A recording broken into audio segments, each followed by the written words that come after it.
Too late. Hey, all right, we're back finally. It's all hail the queen time. Hey everybody, this is a D&D Doing It Live campaign. What do we call these? Actual plays. I like mine better. It's Doing It Live. Hey, I'm Dead Magic Juice, and it's been a while. So as usual, we're gonna go around the table, introduce ourselves, our characters in this campaign. I'll give us a quick recap of what happened last time, and we're just gonna get right into it. So Heck, starting with you. All right. Hey, everybody. It's me, Sir Heckalot. You know, I'm here. I'm on your screen. As per usual, I play Aster, the Shifter Circle Wildfire Druid. That takes us on over to Bright. Hi, everybody. My name's Bright. The name at the bottom of my screen is not correct, as I am no longer Bright Dystopia. Oh, that's right. I have to fix that. I'm sorry. It's okay. It's okay. It's okay. But more importantly, I've been playing Spunk for the better part of a year now. And a lot of you have been wondering what class he is.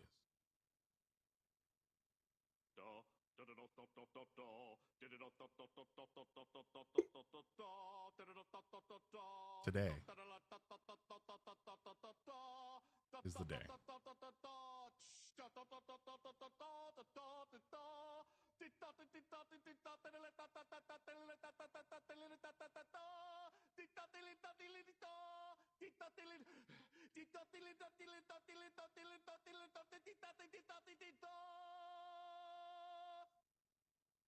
That I've decided to continue not telling you.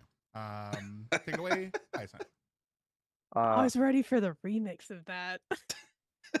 Hi, I'm Hyacinth, and I'm playing Icarus, our party bard. And I got this cute little bean sprout because I'm a plant. So Nice. that's that. Oh yeah, I think it's Corn Dog next.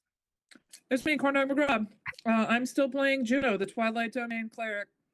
Over to you, Chrissy.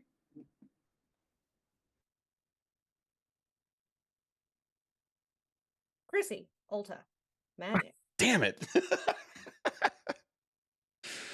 Oh, I was ready for it, and then I wasn't ready for it. Anywho, let's get into it. Hey, last time we had last couple times we had a lot of action. In last session, you awoke from the explosion of the animus vessel's destruction in the basically hidden interrogation room that you first met Nye Ilmic. She was unconscious. You made the decision to heal her from the brink of death. This is a choice you've made. After you get out, you talk with the faction leaders a little bit, including her. She decides to take her leave from the city, but not without some positive influence / convincing on your part on what she may decide to do next. That's out in the ether now. That was basically a shopping episode. We had fun blowing Spunk and Bright's mind over and under the table about our clap on, clap off Amex transaction card. And long story short, now after getting all fancied up, you are on your way to the castle for a nice dinner and meeting with faction leaders, at least, to collectively update on what's been done, what may be coming, and what might be next for you guys. Did I miss anything? Is there anything you guys want to add? As a refresher, did we say something funny for them to be like, oh, well, let's give them dinner? I think Ulta was like, at least buy us dinner first or something. Yeah. Right? They are putting together a feast for you. Snaps for that. I appreciate the dinner request. Yeah. Chrissy, the player, has no recollection. Also has no recollection of why she requested a dinner. Anybody? I remember nothing from this game, and I even watched it like last week sometime. So I think we were just tired, and you were like, "We've been through a lot. At least feed us." Yeah, that was basically the premise. Yeah, I think I you just kind of remember that. lobbed it out there as a joke, but they actually agreed. No, I don't remember anything. Nothing? Not even what you requested for this Where fancy dinner? No. The food. Are we For some reason, Fashion I show? remember. I want a fashion show. You I don't did. Yeah, it's like we picked out I- I outfits You wanted too. did all briefly mention what you were wearing, and the collective theme seemed to be hot because everybody was reading smut. Oh yeah, that's right. Yeah. And if I remember Yeah. correctly, we let Ulta dress us. You let Ulta dress at least two of you.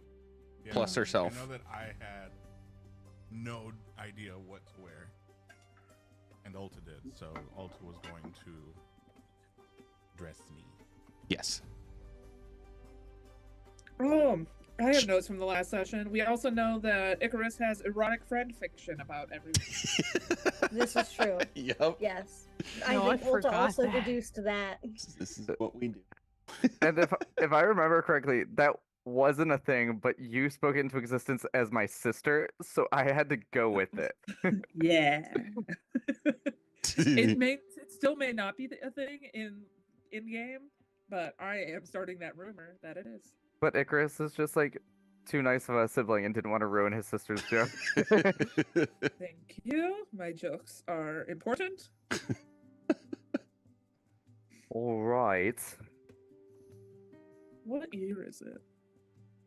I believe it's technically 1491. 1491.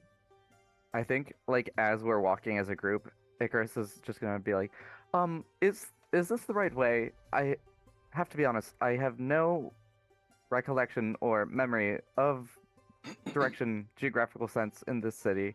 I get lost every time. That's why Alta's in charge. Correct. Thank you. Thank I'm you. leading.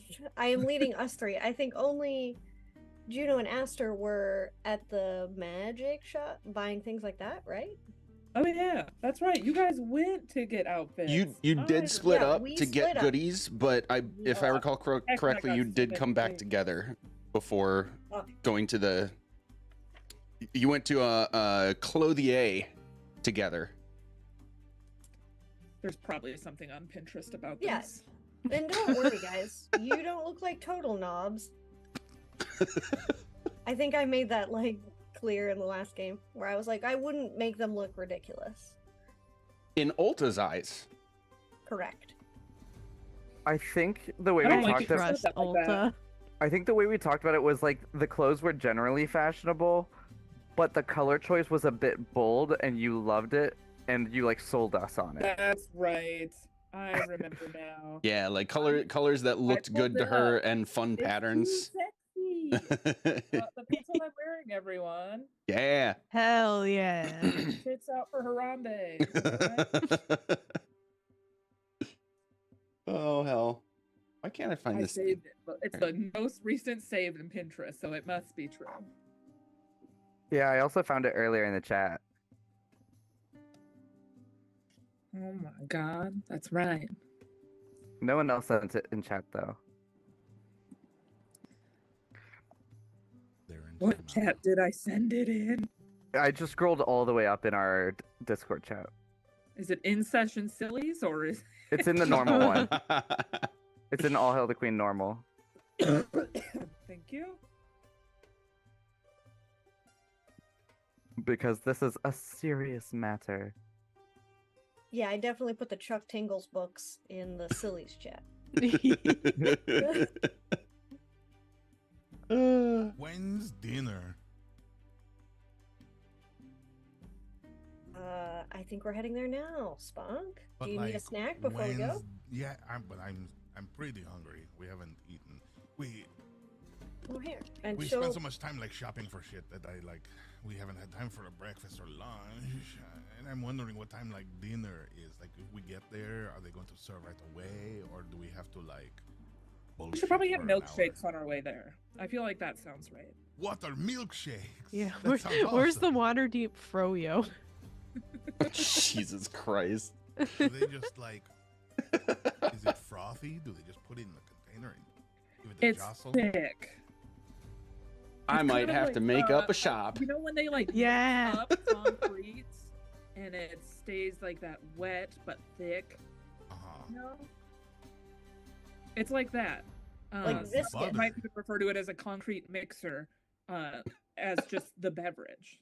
But that so they But put it's not milk. concrete. It's like cow's milk and ice cream. Have you had ice cream yet, Spunk? No, Oh fuck yeah! Let's go get milkshakes. because what you're describing sounds like butter. It's just butter. They like mix milk until it's No, it's thick. not just butter.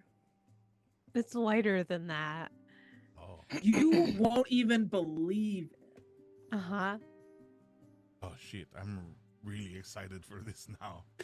Can we go? Can we go? Alta, can we go, please?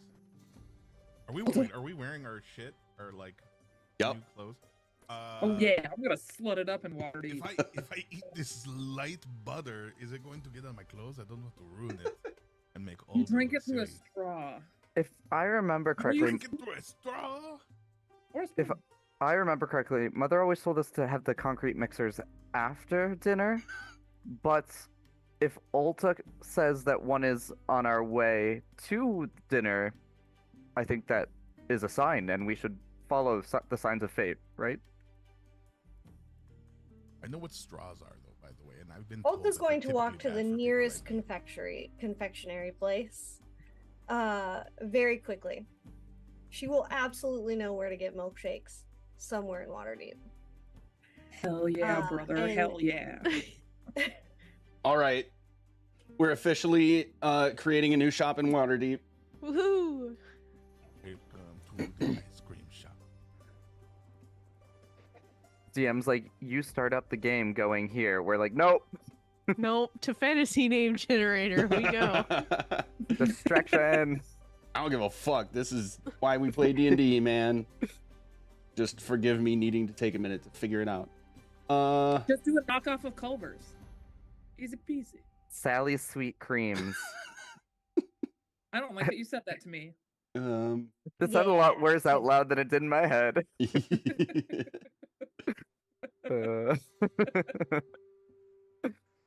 This is how most conversations go in life. I know, I'm trying to think of like a good like knockoff name that's like Waterdeep based, but I'm drawing a blank.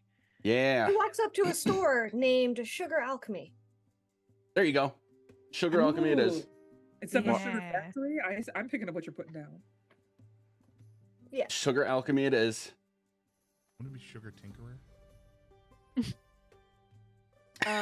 And she will walk in. All right, And so you walk kind into a of like- shop named Sugar Alchemy, and there's like lining both of the walls going on your right and left going up to a front counter will be a start of a wall that's like 3 feet high from the ground, and then for the rest of that wall to the ceiling is like an almost glass-like barrier, and inside you can just see 2 lines on either side of these like churning stations that are just going on their own. Insert all you dirty motherfucking brains here. No, I wasn't laughing about that. Bright was making fun of me blowing my nose because I blow my nose like a 4-year-old in church. I forgot I wasn't on mute. I'm an old man. It's so Leave me good to alone. be back, yo. Also, we that's gotta the get the wrong wiggles chat for out. that. Bright. To be Oh, fair, man. I feel like I started it by trying to make a joke and then not landing it. It's fine. We're here to have a terrible time. Clearly. It made me go. I don't like those words in that order. And then Corn Dog made the sound, and I went, yeah. I can't help it. I'm sick. Oh boy. Um. So that's what you see. Okay. So this. I'm gonna walk right up to the counter, and just order a beautiful mint chocolate chip milkshake with extra pieces of chocolate in it, in the largest travel size container you have available. You're gonna hear this voice from somewhere behind the counter in response. Well, we don't really have anything to keep it cold. You able to do that yourself? I intend to finish it before it becomes a problem. Fair enough. And you're gonna see this like scaly, thin like thumb give a thumbs up from behind a counter that is clearly too tall for the person that is attempting to use it right now. Be right there. And you'll hear this like fucking around beneath the counter of like wood and some metal and glass like clinging off of each other. And then all of you are well-versed to very well-versed in magic. You will be able to basically like innately feel a very minor spell be cast, and you'll just see this like bowl of exactly what you ordered appear on the counter. It's a bowl, not a cup? Not a milkshake cup? Oh, you wanted it a cup? Hang on. I mean, oh, okay. And Thank you. you'll see this hand just like snap its fingers, and the bowl will like shake a little bit and then like form up into a cup instead. Ooh, extra shake in the milkshake. And I'm going to grab it. Can I get a second straw? Yup. And take. Okay. You'll see like a finger just do like a point and wave, and a straw, which apparently Thank you. exists in this world, will Here's go into it. 5 gold pieces. Thank you. Oh, Uh, all right. Thanks. That will hopefully cover the rest of us as we go through this ordering process. Spunk, here, try a sip of this. Okay. First taste is mint chip. Okay. Yep.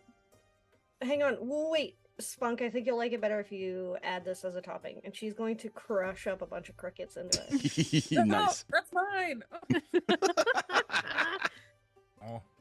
Got Oh my him. god, it's like, oh, the little bugs are like rice paper, but they're minty rice paper, and like the crunch of the wings and the legs with Did you like the hollow and then there's like the little burst of juice as I crunch down on their body, but like the juice is warm amidst all the cold.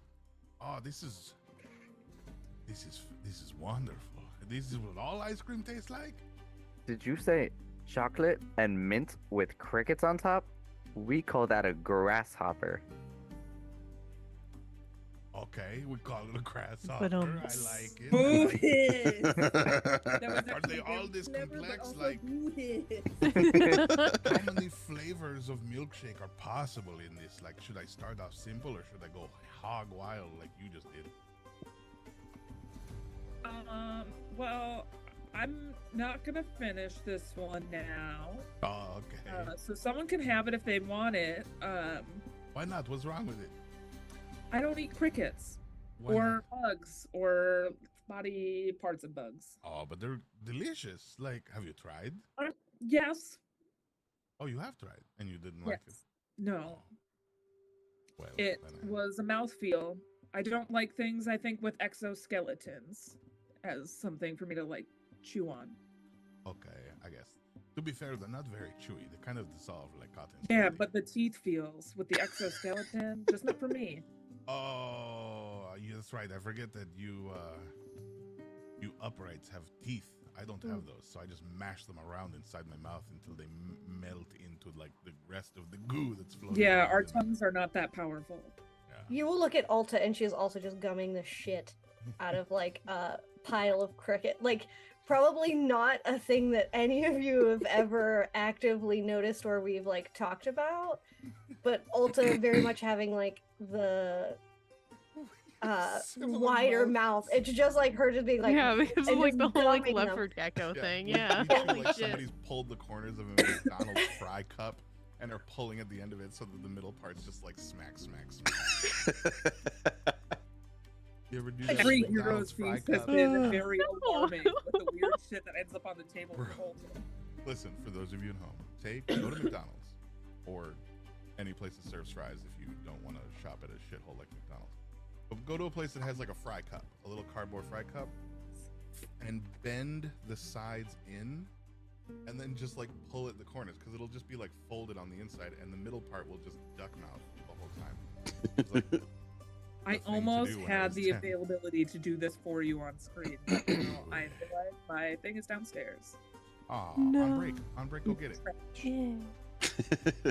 We'll do it on break. Don't- Ulta will pay for another milkshake to replace the one that she very much knew she ruined for Juno. Like, she's very aware that Juno was probably not going to eat the crickets off the top, but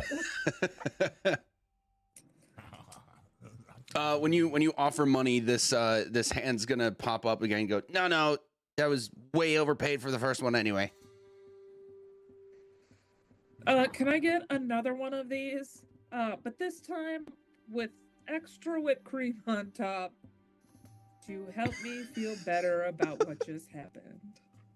Ah, one of those. Okay, you got it.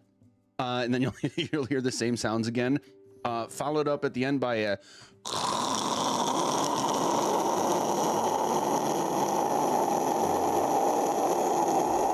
You're getting noise gated. No. Oh no, it didn't come through. I totally No. made the sound and it sounded awesome. You're welcome. Was it like Yes, Yeah. exactly that. At first, Oh, yeah, at first it was shitty so laptop soft. I thought it was like you like no noise gate? spitting. Like No, I was I- like, I please guess- no. I guess I need to. Magic, when you made this face and I couldn't hear what you were saying, I was like, this is gonna be like when Spunk spits in something because it sounds like that. And my brain instantly was like, this guy is drooling with You cream. gotta get in there, dude. You just gotta take No. out your pop filter. It's a and you whipped gotta get in cream there like, dragon. just Oh get my all- god. No, it's not. No, it's not gonna work. I gotta figure out my software You've got, like, on a this thing. threshold or noise gate or something that's Yeah. compressing Just that sound deep out. throat your microphone magic on Just, Oh. like, put it right in your Adam's apple and go, Oh man, the fourth wall never existed. Well, anyway, I made the sound and it was great. And I guess I'll Yeah. just have to narrate the fact that the sound of whipped cream out of like a canister in our world absolutely happens for like about 8 seconds. Hell yeah. And then you'll see this like slowly rising pile of white whipped cream come up to what is eventually a cup at the bottom. It just gets plopped on the table. It's like 1.5 feet tall. I'm gonna use thaumaturgy to create I'm gonna say, like, it says you can cause flames to flicker, blah blah blah. I'm gonna say like micro fireworks just happen around it as it's rising. up. sparkler? So Nice. just the whole time. yeah, Excellent. no fireworks around my milkshake. And I'm going to death stare at Ulta and Spunk if they try to get anywhere near me with those crickets. That was And I begin my delicious. slurp. But why is it cold outside all of a sudden? Ooh, buddy, it's gonna be rough to be cold-blooded. I'll have another one, please.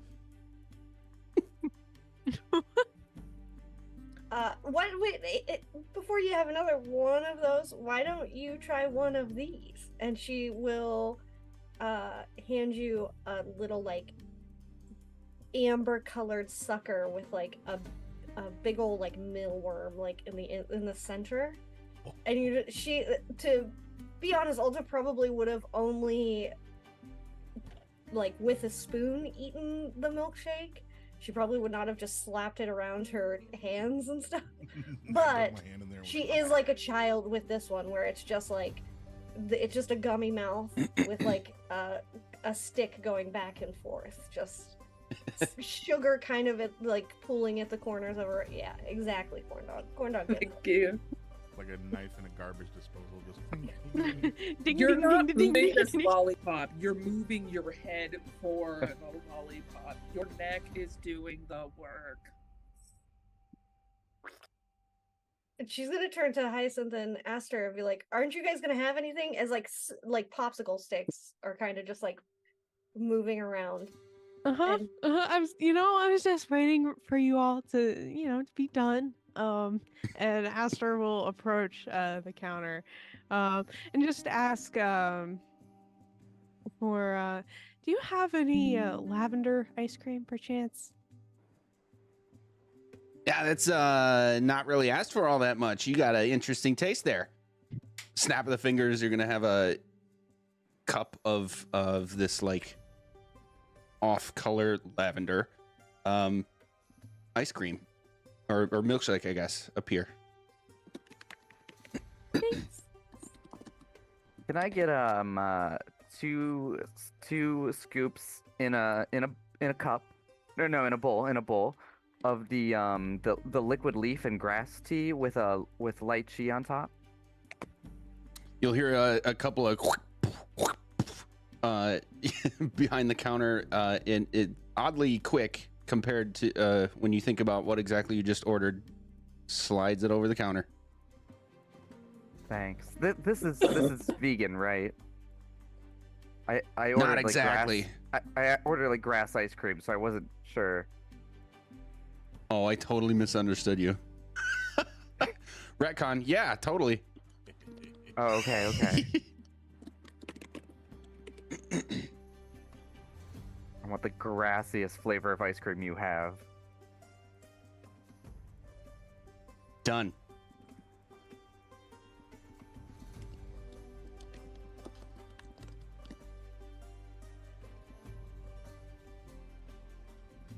Anything else? I think with that, we start heading towards dinner, right? I think so. Yeah. But I'll take the 3 more of these for the road. All right, done. Do you have like a cone that's edible? Can I just throw the whole thing in my face and smash it down and... Yeah, look up there. Your choice. And on the All of wall, them. you'll see The like first 6 three. different kinds. Whatever is accessible. For the first 3 that you grabbed, it's like shaking. His eyes are a lot bigger than normal. Oh no, Spunk has been addicted Sugar to sugar. rush. Fuck. What have we done? The first 3 you guys, whatever you could get your hands on. Put him in a little edible cup and just put him right on the counter. I'm gonna slide him into my throat. And... I did not think of the possible side effects of this. especially in the minds of Bright. Tyler should not be given credit cards for this reason. Oh man, you're gonna see 3 cones just jut over through the air from the wall that were in their like holder to the counter and behind the counter, and you'll hear more of these like slurping and clanging sounds, and 3 cones in like a sort of little box will come up and just slide across the counter to you. Okay, yeah. With like the sucker still in like the corner of his mouth, he'll like open his mouth so that all you see is like the top corner, like a shark head, coming up over the counter. He's just going to hug them into his face, and then bam, and just slide his mouth off the counter, leaving like a streak of saliva as he like mashes all 3 flavors. Nice.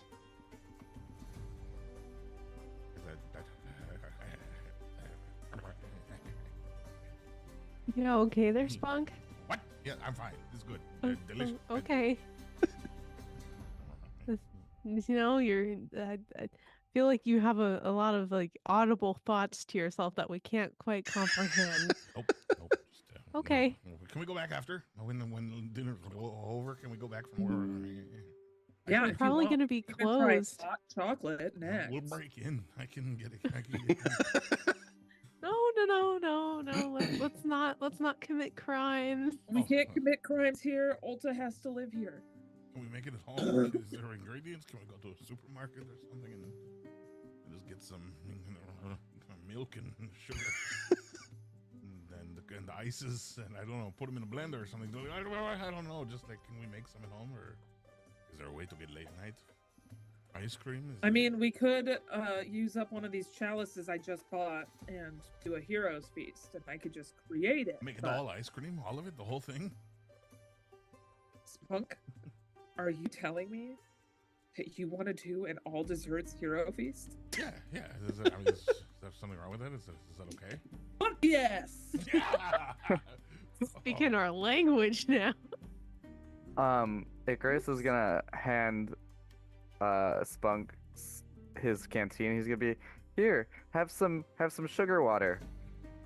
Sugar, wow, what's in here? What's in here? And he just starts gulping it down. What's inside? It's water that's made with the sugar that is used in the candy. And he looks and he winks at everyone else. You keep a canteen of this around? Yeah, you never know when it comes in handy. Rainy. But I like it. Like, my tongue itches. Am I getting a read that my brother just gave him normal water? Yes. Okay. I was about to say, I don't know why it's grainy. Some leftover sand in there. It's whatever falls off of our teeth. It's full Back of into the backwash and black. Excellent. Cricket legs from the one time we tried to eat crickets and you like rinsed your mouth with it, but just spat it all back in the canteen.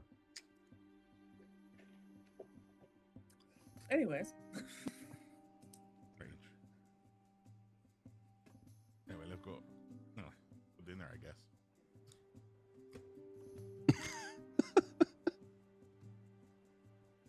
Yeah. Off to dinner? Spunk's gonna walk like a triple time. Like he's just wandering. Why are you guys walking so slow? Let's go, come on. Spunk, Alta's leading still. He's just running down the alleyway and then I'm coming just- back. Shouting directions. Once he gets to like intersections, she'll just shout like, "No, not to your left. Wrong way, bud." Your other left. I'm just imagining like the little like foot slappies at like triple speed, and it's killing me. Yup. I'm thinking of Ponyo when she has like the chicken legs, and she's like full sprinting.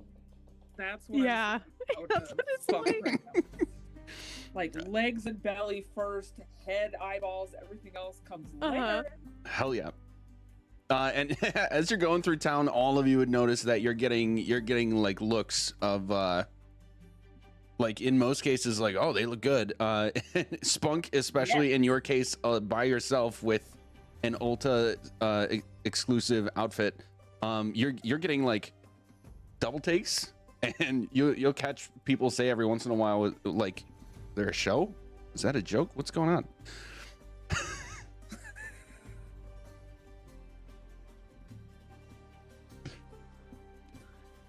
Anyone that dares to insult Spunk or Ulta receives a death glare from me. Nom. And I have big ass elven ears, so I'm hearing everybody and I'm giving them stares. Yup. While looking sexy. Sorry, had to add that. Oh yeah. We'll have to remember that like while Waterdeep is very populous and at least somewhat diverse in its like the people who are generally out and about, it is like mostly human. And like people are not averse or unused to seeing people of other races, but spunks is not very common and is also very small in comparison to basically the average of most others. So it takes people kind of by surprise by this like little frog man just kind of zooming by on a sugar rush at a whopping 2 feet tall, standing up straight. Yep.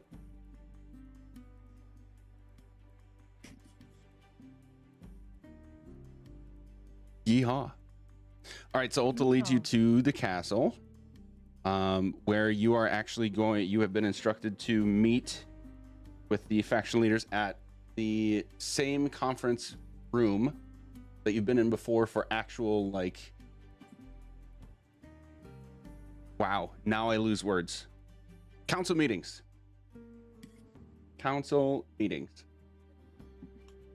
Where you will see... Oh, yep. Today's the day I lose everything. when I needed to remember other stuff. Hold, please. There we are. Astriel, Leosin, Rydoth.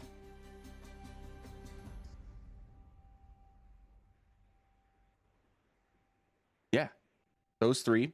And a familiar woman, human woman with fairly basic robes, but the iconic black staff that you've seen. You've seen her in council meetings before. She seemed to be kind of like the person in charge. And that's it. And strewn about the conference table before you is a massive feast, including all of the fun, elaborate, and sometimes gross things that you guys requested, and more. And Astriel's basically just going to welcome you in. Come in, have a seat, dine at your desire. Oh. Okay. This is different than what I thought it would be. I thought we were going to be in front of a lot of people. This is much more relaxed. I thought when you said dinner, it was like a ball. You know, like in the fairy tale books. Ah, yes. Well, as you said, much more relaxed. We will have to discuss business, of course, but first. That's better. I'm a little more relaxed now, of course. This urge to bite the walls is overwhelming, but you ever get that urge, huh? To just like gnaw in the door corners. Astriel's just going to kind of look over at the general rest of you guys with like just a eyebrow raised. Spunk is experiencing sugar for the first time. Well, in mass quantity. We had milkshakes.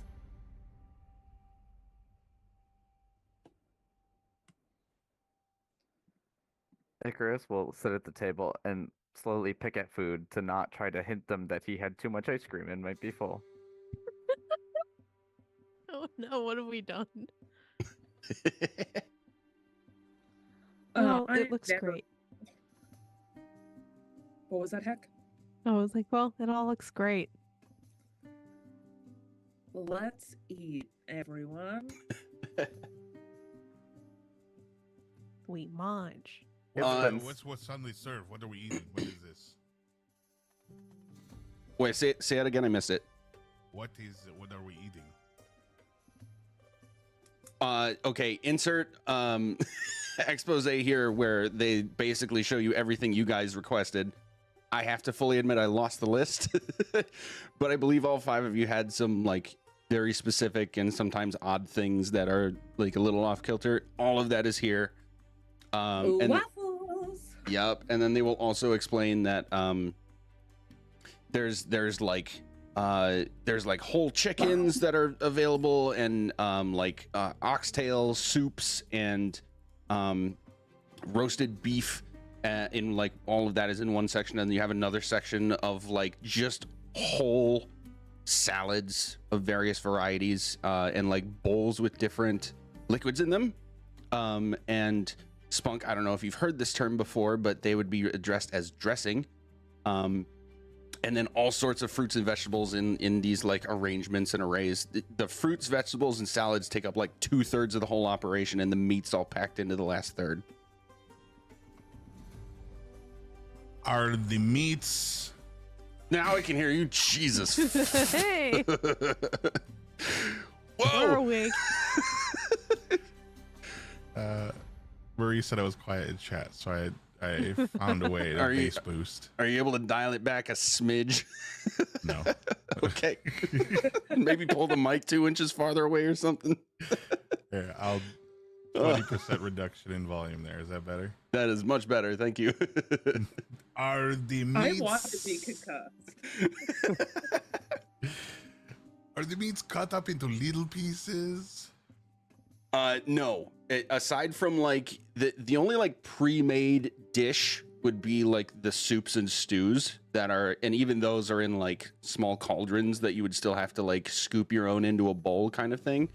Everything else is like the whole animal, like the whole chicken, or like a quarter of a cow, and that's been roasted like on a spit and stuff like that.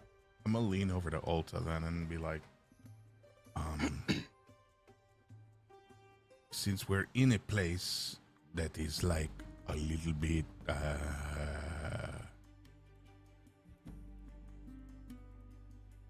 ¿cómo se dice? Fancier. They have served us the whole fucking animal, and I want, is it okay if I just put the whole creature in my mouth? Like, they know you are a person, and we have, but like, and there's like 14 forks on this table. I don't, do I need to use them, or are they, can I? The service implies that I should just put it in my face and swallow it like I would normally. These are great questions, Spunk. I would suggest maybe if you feel compelled to eat a whole creature, Okay. you pick one of the smaller ones, and she will point to like a smaller pheasant-looking bird, Or like a quail, maybe. or like a quail, Yeah. A Cornish hen. or a Cornish hen. Yes. But she'll like, well, here, do you? Something different. I can kind of guide you. Just follow my lead, Okay. and she will work her way through like all the silverware. If there's like a whole platter and like service out, and kind of help Spunk Okay. And he'll utilize some of the mimic tools. everything that you're doing. There's like one eye on the side of his head that's just like up, down, blinking and watching what you're doing, and then like mouth slightly agape, just like trying to mimic every movement you make. You're doing great. Yeah. Ah. So, would it just be easier to eat the whole? I don't really eat meat, so I don't know. But that- you eat crickets, no?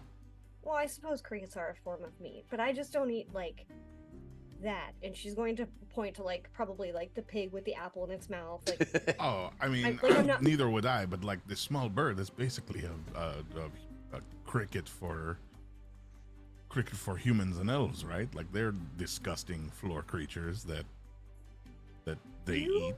would be amazed at how much human creatures would disagree with that. I mean, Despite you being very correct.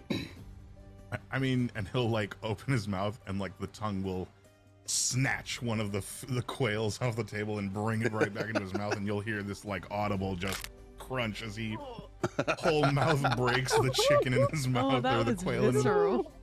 Jesus. And just for reference, this is not me saying you can't do that, because we're role playing. Damn it! Why would I yuck your yum? But to add to the visual here, Spunk is very small. I thought it was So, gonna be like- a gulp and not a crunch. I was not Mostly prepared for mouth. the crunch. So like a whole No. quail or a whole chicken is gonna be basically almost as big as Spunk. Yeah, but that doesn't stop frogs, is the thing. No, exactly, really does. exactly. You can Put the actually whole do thing that. there. Yeah. Head first. Let the legs Unhinged. dangle out. Unhinge that jaw like a python. It's Yeah. like I already put this in chat, but I need to say it here. It's giving Shrek 2 dinner. That is what Yeah. this is telling. Like that's what this is giving. Yeah. Oh hell! Donkey. I mean, taste just like crickets. Olga is like carving into a like kind of shepherd's pie looking thing that is full of like crickets and small and just like taking like very dainty bites and just like watching this all unfold, and is going to turn to Juno and go, okay, about the crickets thing, I get it now a little bit more. That's a lot.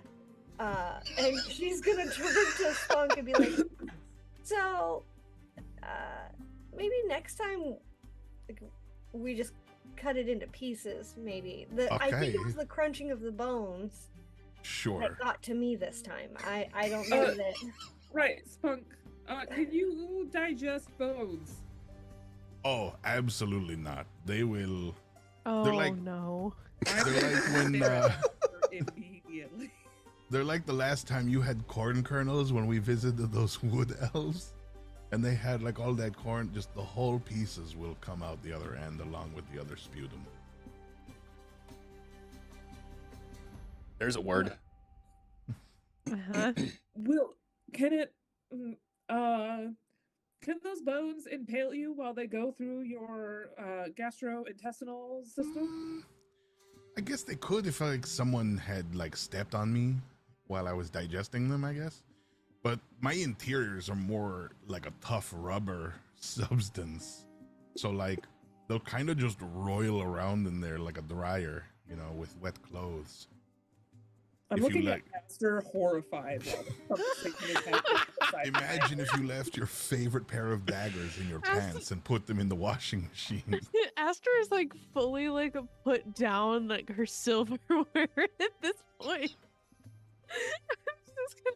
It sounds like you're probably gonna have a rough night then if you keep eating more of those. So maybe we should slow down a little bit. I guess, like, I'm lucky in that I have a cloaca, so I can release the bones in like a much easier fashion than perhaps someone with a sphincter would have to release bones. Truly, that I'm a member of comment- Team Trapdoor because of cloaca.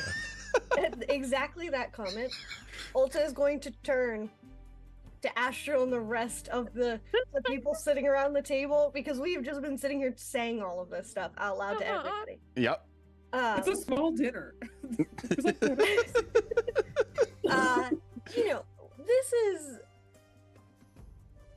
us. You know, that's Spunk. I don't know how many of you have or have not met Spunk. I think we've all been acquainted at this point, and now quite intimately. Ulta's just going to like look at Spunk. From what I remember, Chrissy the player, isn't Spunk kind of also translucent? Yeah, he's like a translucent. Well, at least on the bottom where his like stomach is beige, his back is purple and very opaque. But yeah, you'll probably see like quail, a smashed quail, like running around in there, being like pushed. So she's just going to kind of just one second, and she's just going to kind of like shift the chair so that we are like facing each other, and just to make sure that he's gonna be good, like, or it's gonna be good. Use it pronouns for Spunk, right? Yeah. Okay. It's. So just making sure that like everything's moving correctly. Yeah. Not paying any attention to the rest of the dinner participants. Sure. Like when you glance down there, there's like a very lumpy. It's very clear that it's moving through him, but there's like a dark line of like quail that's like moving through, and it looks like the back of it is being pushed like you would be feeding toothpaste through a tube. You can watch them like clench as it pushes like slightly, and it just inchworms through his spiraling system of innards. You just see this dark line like a worm moving through him very, very slowly. Aster. Hey. At one point during this whole thing, probably at this later part where you've been like where you actually addressed them, like, wait a minute, with your crazy passive perception, you would notice that the woman with the black staff, the head of everything, is like once or twice just looks at Astriel and Leosin and Rydoth even, and just kind of mouths the word fascinating, and then just kind of continues on with her just like eating like a person. Yeah, I think like I don't think Aster's gonna like really tell any of the rest of the group that. I think that is just something she's gonna enjoy for herself and kind of sharing that laugh to herself a little bit. Nice. Eats like a pig. I don't know. Pigs tend to chew. I'd say he eats more like It's a more duck. like a duck. I know exactly. Yeah. Oh my Everything's God. Oh, a it's good to Simpsons be back. reference from here on out. It's good to be back. Holy shit. Yup. Oh my God. How are the rest of you eating? I'm gonna make this short so that you guys can continue with whatever the fuck you want to do. But Leos and Rydoth, Astriel, and this other woman will actually just kind of like, after the awkwardness of just listening to you guys, just kind of casually start in a conversation about operations that are happening in other places across the Sword Coast and in Faerun, and what's happening with the dragon raids. And you'll catch a brief hint or a brief moment of somebody saying, well, the raids have started slowing down, and that they're basically tracking the movement of small groups of known cultists and things like that. That being said, continue. Also, will turn to the party and go, "Oh, I got you guys gifts," and she will hand out a bunch of small packages to everybody. What? She's gonna turn to the other people and say, "I forgot you guys were gonna be here. I got something for you too," and she'll dig around in like a pocket. And she'll pick up some of like the little stones she's collected and like things that she's taken from like little pieces of bricks and like things she's just kind of collected from each place she's been, and like hand those out to them. Nice. The lady at the end of the table is going to like look at this rock and then look at you and look at the rock again. Yeah, so And without like, oh, go ahead.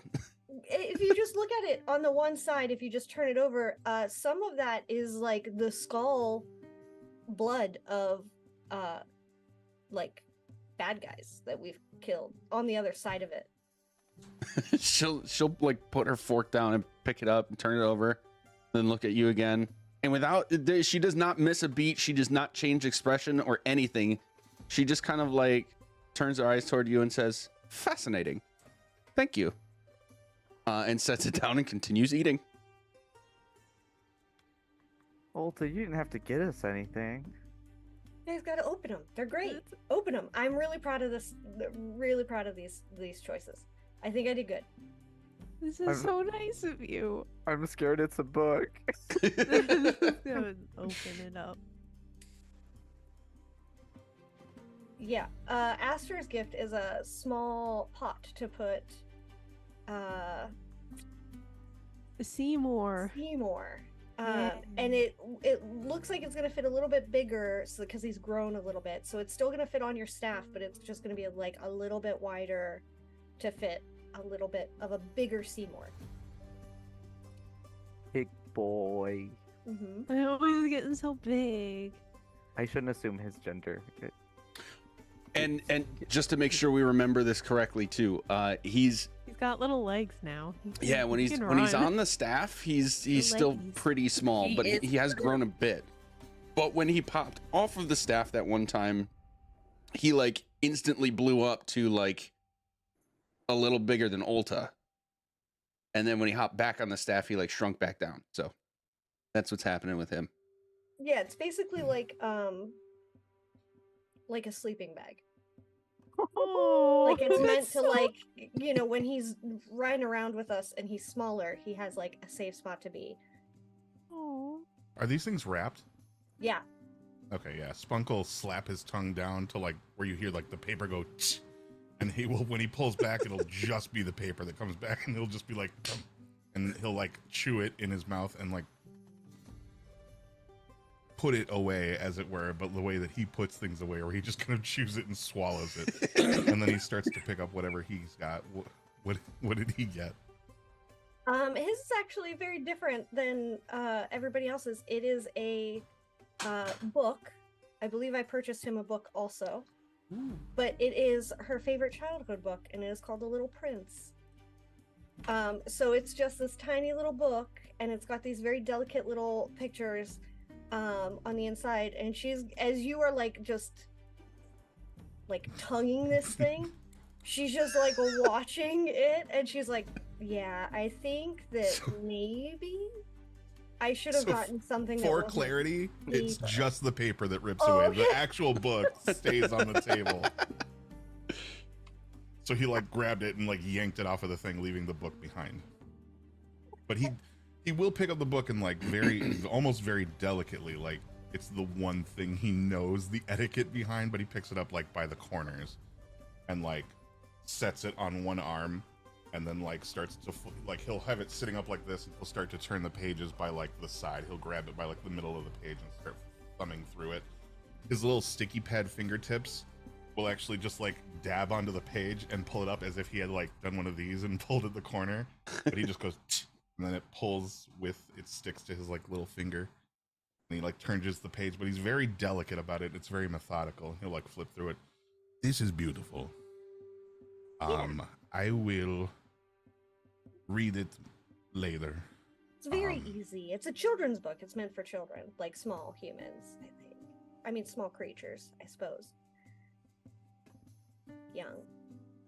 It's just, you know, we asked about favorite books, and then, you know, I thought about like what really my favorite book was, and I think I'd have to pick this one. So I figured I'd share it for you to read, since you shared your favorite books with me.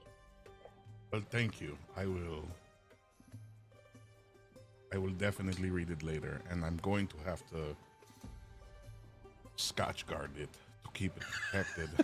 Yeah, I didn't think that part through. Maybe we could get you like a satchel. I think I have just the thing, but I'm going to need some time to grow it. It'll probably be ready by the time dinner is over. I can't reach down there while I'm digesting, but I'll have some. Don't worry, we'll put it in something that'll keep it safe. The pages are, yeah, no, that's paper. So like, yeah, we'll want to keep this thing dry. I've got just the thing. I'll work on it right now, actually. And you'll notice his like gullet kind of inflating and deflating slightly as he's like sitting there like listening, and he's just like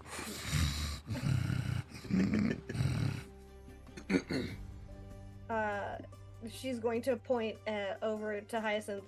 That yours is also a book, so maybe also, I mean, not that you would do just think the second one to keep it dry. I wasn't sure if you were gonna Alta, I wasn't sure if you were gonna tell me to open it in private or don't eat it. Yeah, no, just maybe just keep it dry. It's a book. Okay, mostly. okay. Yeah, if you want me to grow one for you so you can keep your book dry too. I didn't know you stored things inside of you. I put everything in my haversack. I pull out my little like messenger bag. I put things in here. Okay. Well, if you want me to grow you something to keep your book dry. I was just afraid she was going to tell me not to open it in public or something based on the conversation we had last time. Yeah, when you open it, it's Oh, the definitely smart books! Yeah, Screams at this table. yeah, she's gonna say, well, I mean, it was something that you said you enjoyed. I don't know why you wouldn't open it in public. There's nothing to be embarrassed about. And it's Chuck Tingle's Butts and Butts and Butts. Perfect. I think it's like the buttception one. Yeah. Conception. Oh, Beautiful. Beautiful. Yeah, I mean, when talking about favorite books, that was like when we talked about that. And she's gonna like glance over at Juno. I just assumed maybe you would like to add to like the collection of friend fiction. Oh, yeah. I'm very excited for this one. I just sometimes read in private. I don't know if that's weird. But thank you. I do appreciate it. I will read it. Not at the dinner table, though. I put it in my bag. This is incredibly thoughtful. Thank you, Walter. as she hands Juno their gift. It is just a very simple pair of like earrings that climb up her like elven ears with little moons and dangly things. With like little opal like right in the inlay of the moon and like all this like very delicate, and they match her current outfit perfectly well. I'm gonna put these earrings on at the dinner table. If I have to create new piercing holes in the process, I will. To be fair, Ulta does not know if you have your ears pierced. They were just I've never thought about it. So I will do what must be done to wear these. Just grab an apple slice. We'll make it just like Parent Trap. And Pulls out a hole puncher. Oh. God. No. Ow. There, they fit. No. That would hurt From the internet. so much. Jesus. Oh fuck. Amazing. Oh. You've officially yucked my yum. I don't know. I was into pierce things the normal way, Uh, but you've made it vile. Excellent.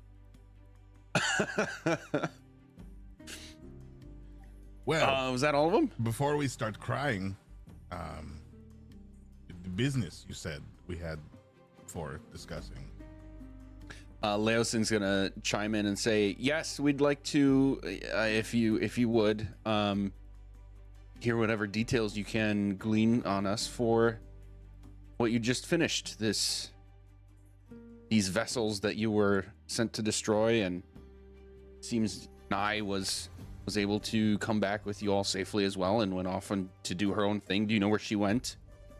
And do you know what the result of everything is?" nah, I have short-term memory loss, so I believe that Juno, or maybe Aster, I think it might have been more Juno though, asked about consensual necromancy things, making sure that they hooked up with the person in the sewers of Waterdeep. I did let them know about the consensual necromancy that we have here, or the program that we're developing here in Waterdeep. But I don't know if she really took me up on that. But I gave her the opportunity as an out for Faye, because it felt like the Thayans set her up to die, and that wasn't very cool of them. Like, even if they do practice like necromancy as the thing, not everyone wants to be necromanticized. So she didn't seem too plussed about dying a couple times. But don't worry, we brought her back from the dead, and hopefully we've set her on a new course for consensual necromancy. Yes, you must be referring to this program. And he's gonna pull up a piece of parchment that is about the average size for what you'd expect to see out of like your 8.5 by 11, if you will, and kind of slide it over toward you. And it's got an image. It's got some words and an image on it. The image will be like almost like a graphite or coal like drawing of the very same necromancer that you met. Believe you know his name. So it's Losser Merklov. And like big and bold across the top in an arch is your body's extended warranty. And then a picture of him giving like a thumbs up with like a wand in one hand, smiling with these like blackened and half missing teeth, and just this like small dossier basically offering that you can donate your body for at the time of your death for the science that is willful necromancy, and some other details about it. I will be simply chuffed about that. Yeah, ethical necromancy. Woo! I have to admit, I would not have expected something like that here, but I suppose that is a handsome 180 from what was happening beneath our ground in the first place.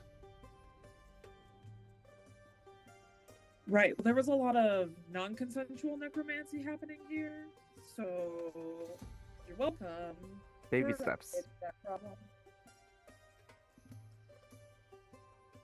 Now at least the dead have consented. This is very true, and welcome. But yes, the vessels themselves, what of them? We blew some up, right? I thought we blew up Well, the we whole- we Yeah. The whole point. destroyed all of the relevant ones. I was gonna say it was kind of like a one big one that blew up kind of everything, right? Mm-hmm. Yeah.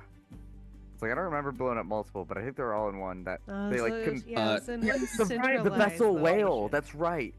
Yeah, so reminder over the table, you discovered through Nye kind of telling you when you found it that somehow they figured out a way to make one big one instead of requiring one for each of them. She wasn't sure why they would do that or how, but you were able to glean that it was like all of a dozen or so of them in one. Okay, so when you relay that info, the lady at the end of the table is just gonna kind of like stop eating and look over at the three faction leaders that are here, and she just says, "They can do that?" And she's gonna sound obviously like concerned. It'll be clear that she's not necessarily just like this politician on the side that's getting all the info. The inflection in her tone is like she knows exactly what you just said and what it implies and means, and she may be much more knowledgeable than you might have assumed about happenings. And the faction leaders are just going to kind of look at themselves and have a general like looking at each other, shrugging it off. I don't know. I mean, it's nothing like we'd ever seen before, but then again, we haven't really ever seen anything even close to that. Right. And the part where they hit it in another plane of existence and it still impacted what was happening here should also be worrisome. I do recall your report of Dracolich being created right in front of your eyes with knives, which is new magic to us as well. And with this conversation going the way it is, you can kind of feel all four of them just kind of getting a little tense and uncomfortable. So like new magic, never seen it before, or like new magic, like the fact that you might not have ever heard of it is, I'm not gonna lie, kind of scary. So like maybe new magic means something different to what's creating the anxiety in me. The lady at the end of the table is going to like put her silverware down and sort of finish what she's chewing on at the moment, and just like fold her hands and address you directly, Ulta, with that comment / question and say, as the Open Lord of Waterdeep, it is also my job to be the High Mage of Waterdeep. Suffice it to say, if you understand it to be magical, I should know about it. As far as I know, rituals for creating a Dracolich include far more than 2 mages, and not just daggers. A rather extended ritual, actually. Exhausting to even read about or think about, let alone imagine conducting. But what you saw was nearly instantaneous, and only took 2. That's rather concerning indeed. Is it not?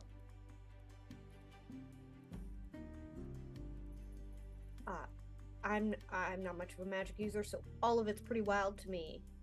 she's going to look to like Hyacinth and Aster and Spunk, like everybody else at the table. I mean, they might definitely know more, but as far as you saying you've never seen it before, that's terrifying. I think Icarus looks at Spunk and goes, I have a bow.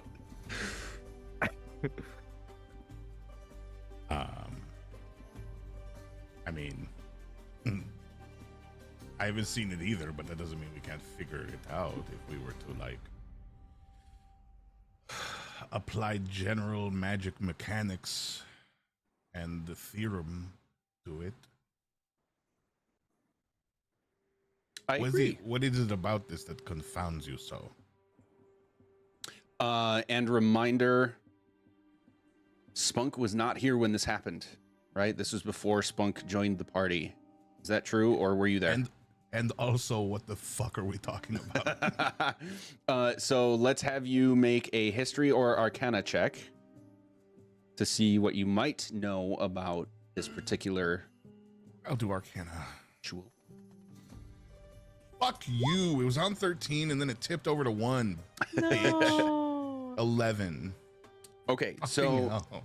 yeah, your knowledge of the ritual of creating a Dracolich is basically limited to what this lady just said, and not much more by way of detail or hows and whens and things like that. But your general knowledge of magic and how it can work in various ways, especially when multiple people do a thing collectively. The fact Sure. that she mentioned usually it takes far more than 2 and like a rather exhausting and extended ritual, but what they saw happened in an instant and only with 2, like the magnitude of that magic must be huge. If like just 2 mages can make it happen. And they did it by just like throwing objects at it instead of like doing an incantation or a ritual or anything like that. They basically just stabbed it, and then it became a Dracolich. That magnitude is huge to you, even if you don't know details. Sure. I will relay what I know to the table. I was getting confused between the Lich and the Draco Lich and didn't remember which we were talking about because now I was dealing with the other Lich things, which was more recent. So that's why I was thrown off personally. Gotcha. But also, I'm just get confused easily. It's We okay. have minor experiences with Dracoliches, I suppose. When there was the, I guess that was more of a dragon skeleton than a I think we've Dracolich. heard them 3 times now. Mhm. Well, we encountered one recently in that tower, Right. Yeah.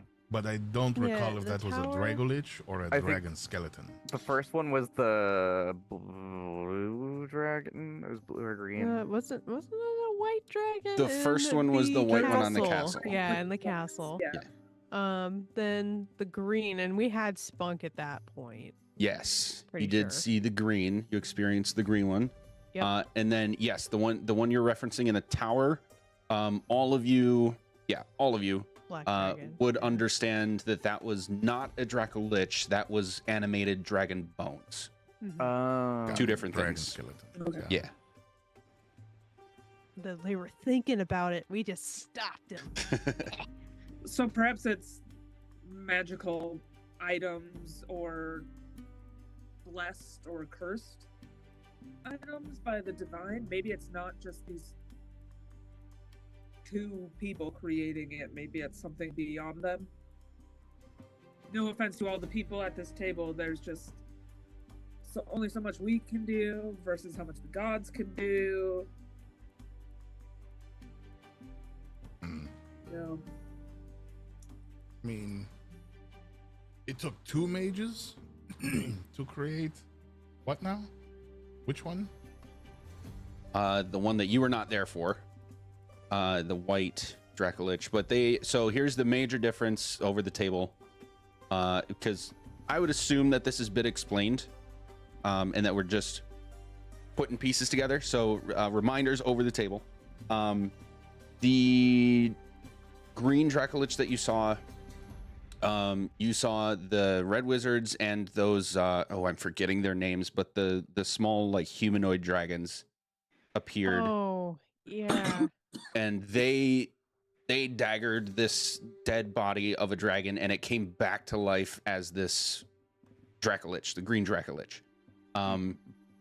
And that same thing is what happened to the white dragon when the 4 out of 5 of you experienced that on the castle. The only difference would have been on the castle, the dragon was still alive when it was transformed.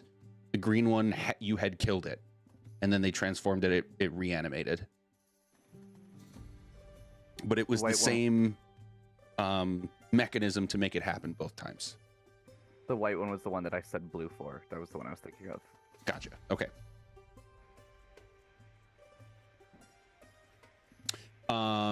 Yes, it's. Go ahead. Wait, are you talking about the Abishai? Abishai, that was it. Yeah, a couple red wizards and Abishai showed up as you were killing that green dragon and brought it back to life as a Dracolich. Well, I guess that would make more sense because they're. I forget, are Abishai demons or devils? They're devils. They're devils. And because Tiamat is in hell, so.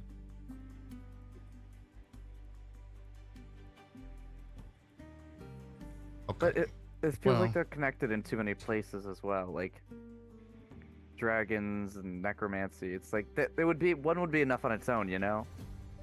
I guess that doesn't really impact what's happening, but that's just my thought. That, and you've got like a devil working with you. There's really not a lot that a couple of wizards can't do if they don't care about their physical well-being, which it seems to be the case with these red fucks who you've been dealing with lately.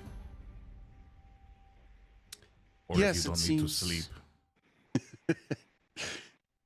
Yes, it seems that the companionship of these red wizards with the Cult of the Dragon have both accelerated their ability to do what they wanted to do in the first place and go for this grand plan to summon the queen herself. I must tell you that your work on these matters has been rather invaluable, and I wanted to personally thank you outside of the noise that would be our opposition in the council. And this is the high mage lady speaking still? Yes. Okay.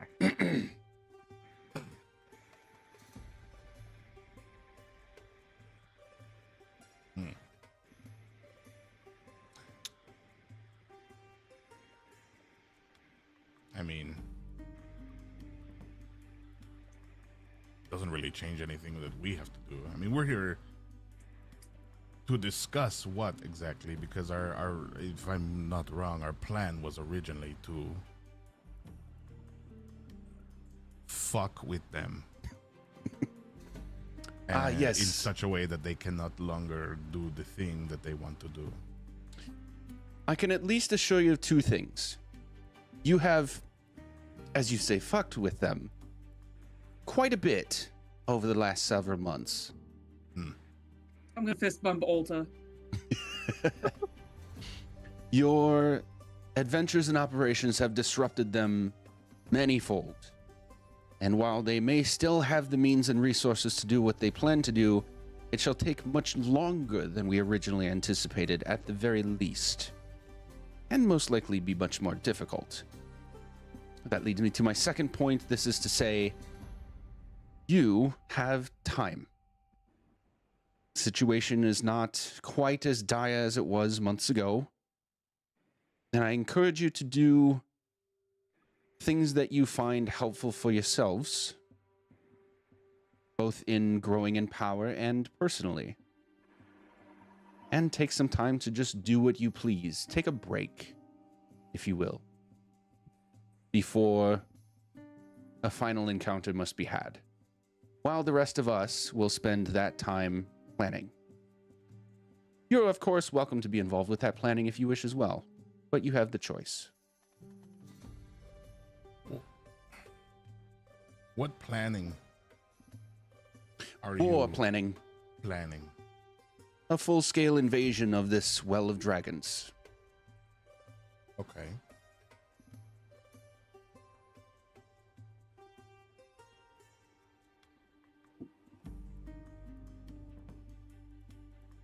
Well then. What, it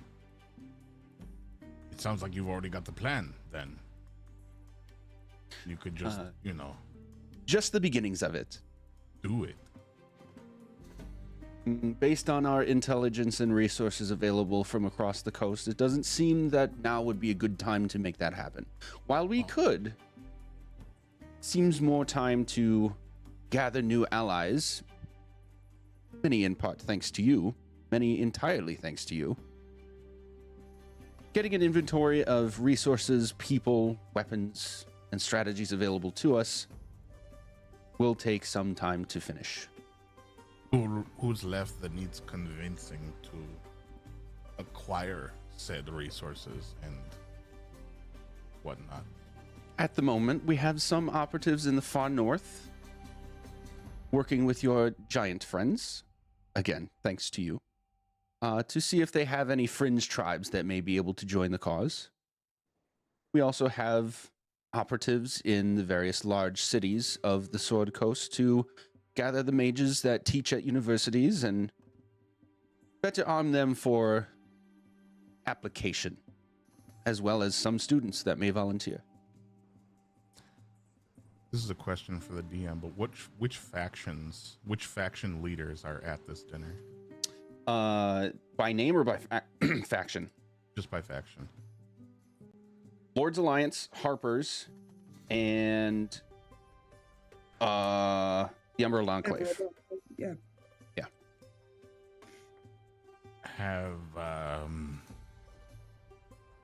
Have you considered bringing in the rest of the factions to assist with this? Kind of look in-house?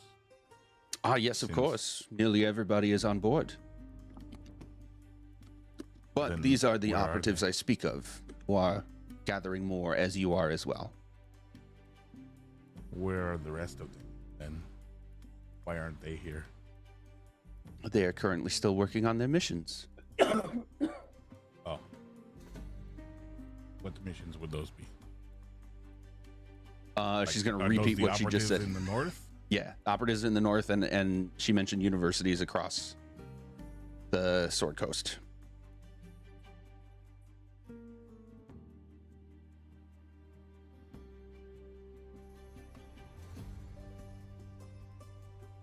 Have we considered other people outside of that?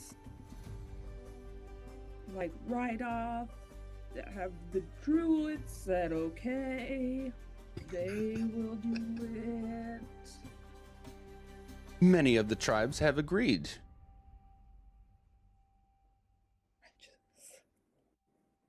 Others still in progress, of course.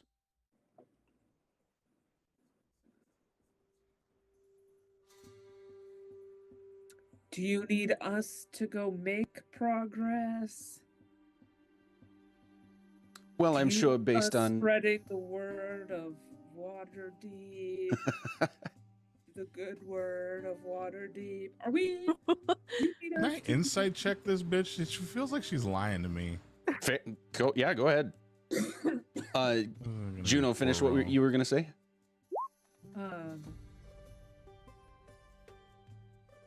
I can't remember. Oh my god. You were asking about like spreading the word and like basically helping like, more. You guys, I know you said we could take a break. I haven't taken a break in 214 years, and if I start now, I might throw up. Like, do we need to be doing? Can we help? Should we talk to somebody? I feel like we're very convincing, despite being ourselves. Oh, I won't say that you can't help or continue to help. You are more than welcome to continue recruiting people, if you will.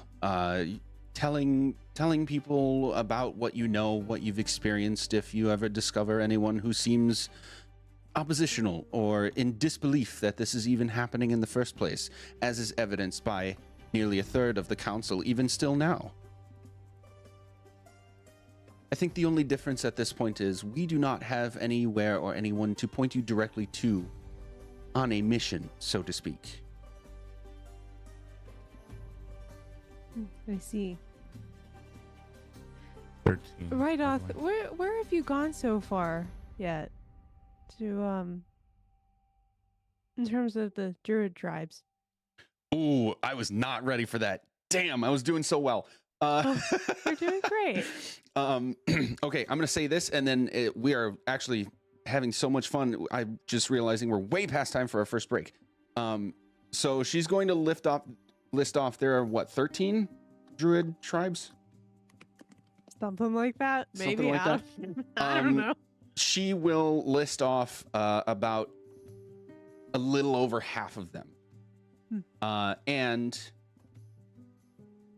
yours is not included as tribes that have like committed to like joining the overall effort. Yeah, as just like we haven't gotten there yet, or it's like we've talked to them and maybe they're not into it, kind of. What's the vibe of that? Yeah, she will clarify and say, actually, our leader Anthar is there now. Oh.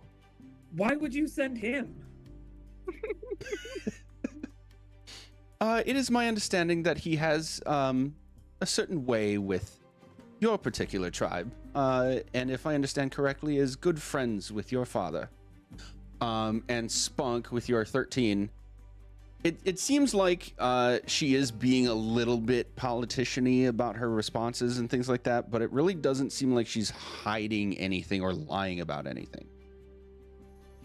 Or I should say, at least like not intentionally hiding anything or lying about anything. I mean, you say that, but you sent a chubby little dwarf to go be the envoy for... My mortal nemesis. Chonky McCopman. Oh my god. Actually, he looks the most policey out of all the paladins. He really does. He's got the big old He does. hands slapped on his fucking armor and everything. Yeah. Spunk may not know this. No, I probably complained about this the last time we ran into Antar. But he once bested me handedly in a battle in the center of Waterdeep, and I hate him for it. That was a while ago.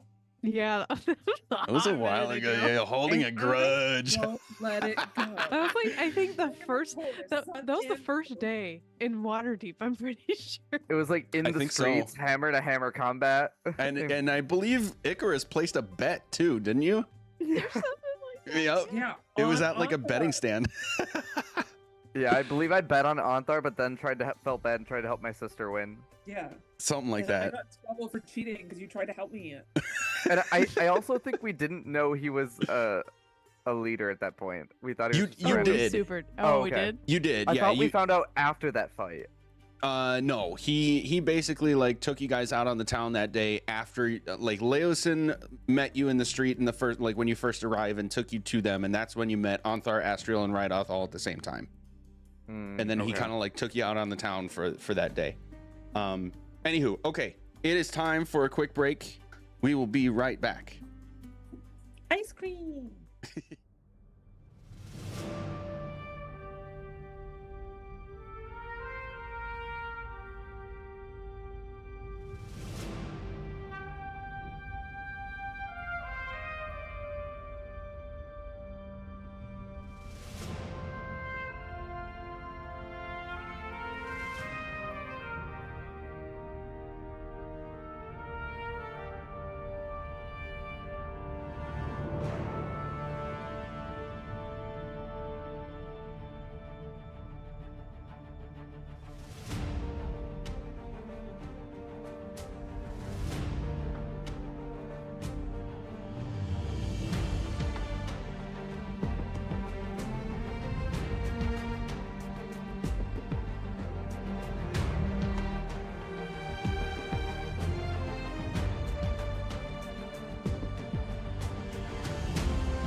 I don't even know if it made a sound, but it definitely looked funny. All right, we're back. Yeehaw.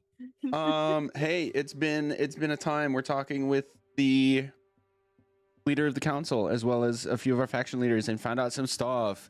So the last thing we mentioned was Aster asking about like which tribes of druids have been visited Clapped. and or have agreed to like join the overall effort against the things that are going on. And you've been told over half of them. And since we know now, since figuring out behind the scenes here, this whole like tribes of druids thing is a thing that we have created. So we don't have like a discrete list or anything, but we're gonna say there are, from what I remember from our session 0 at least, is that there are like a dozen or so, 12 or 13. And when she told you which ones have agreed / been visited, yours was not included, but also Antharr Froom is there right now. So that's where we're picking up. Really quietly, I'm going to whisper towards Aster to hear that somebody from your family is very good friends with Antharr is unexpected.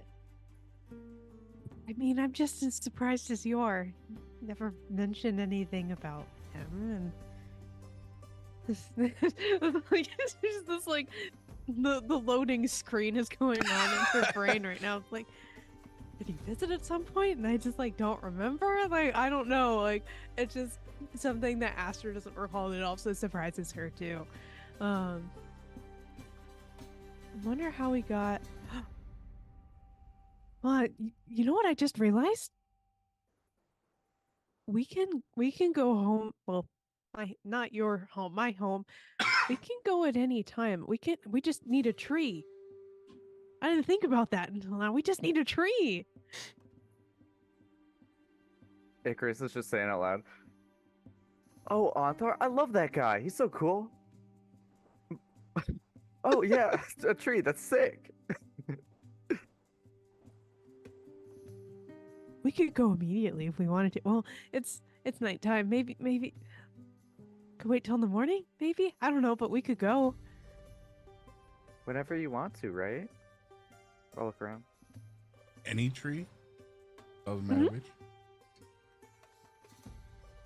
Well, as long as we all can walk through it. Like the whole like fast travel thing that I do sometimes.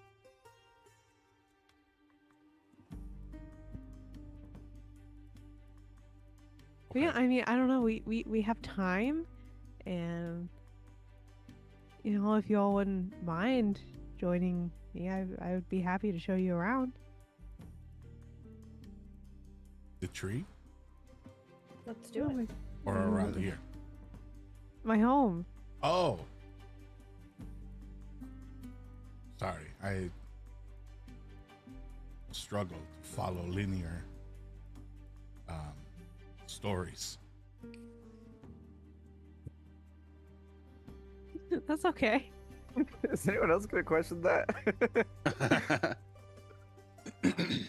Sorry, the conversation at dinner has been kind of I mean, all over the place in terms of like logistics. So I was thrown off by the directness of your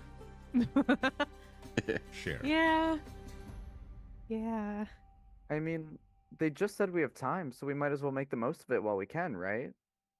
And then when we come back, we can stop and see Ulta's family here again if you want to do that. Because we have to come back to meet with the council again at some point, right?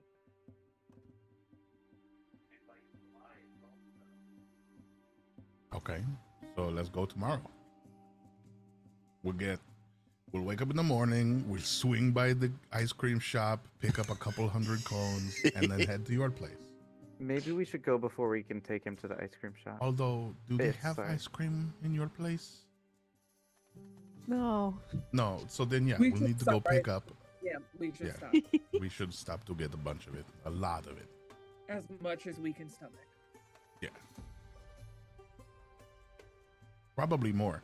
Enough for a couple of days, like maybe a few days worth of ice cream. Do you have a way of keeping it cold? Because it melts. Oh, it melts? Yeah. Like when you kind of, and she just pulls ice cream up from like wherever she grabbed it from her requests on the table. Like if you just watch, it'll just slowly start. Why does your ice cream look different? It's like chunky. Is that cottage cheese? No. So this is it when it's not shaken with milk. This is just Oh. ice cream. There's like a. So it's Enough just bird- sugar and ice. I'm gonna stick the spoonful of ice cream. Oh. It's definitely sweet, but it's different. There's no crickets in this one. This is just mint. Oh. It's not what's different about it. I can't quite put my finger on it, but this one's different. It tastes like There's less something is milk. missing. Okay, maybe that's what it is. Yeah.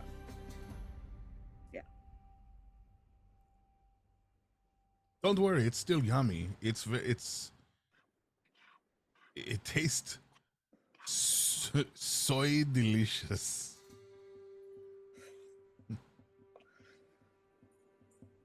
Am I Okay. close? Am I close?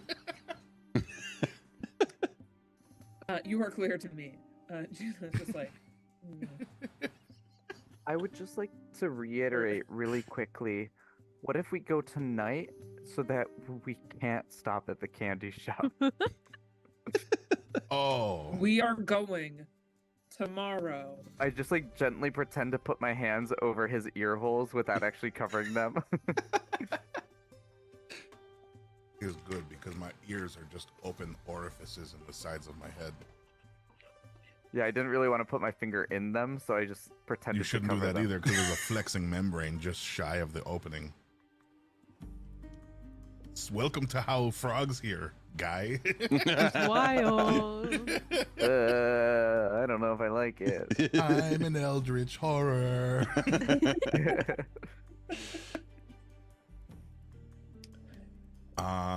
Maybe we But no, don't we're say definitely that going to right get ice now. cream. I mean, if it smell, I guess I could cast prestidigitation constantly, keeping it frozen forever, or at least chilled. That sounds exhausting. I'm willing to sacrifice my body and mind. Question, I'm sorry, I don't remember your name. Lord of Waterdeep, Mage of Waterdeep.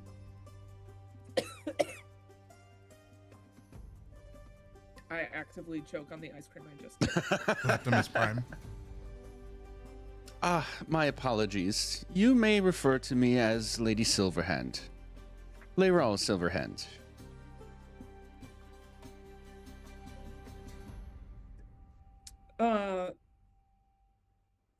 Lovely to officially meet your acquaintance, have your acquaintance, question for you. As the High Mage of Waterdeep, would you happen to know of a way for us to store and maintain ice cream with us on our journeys?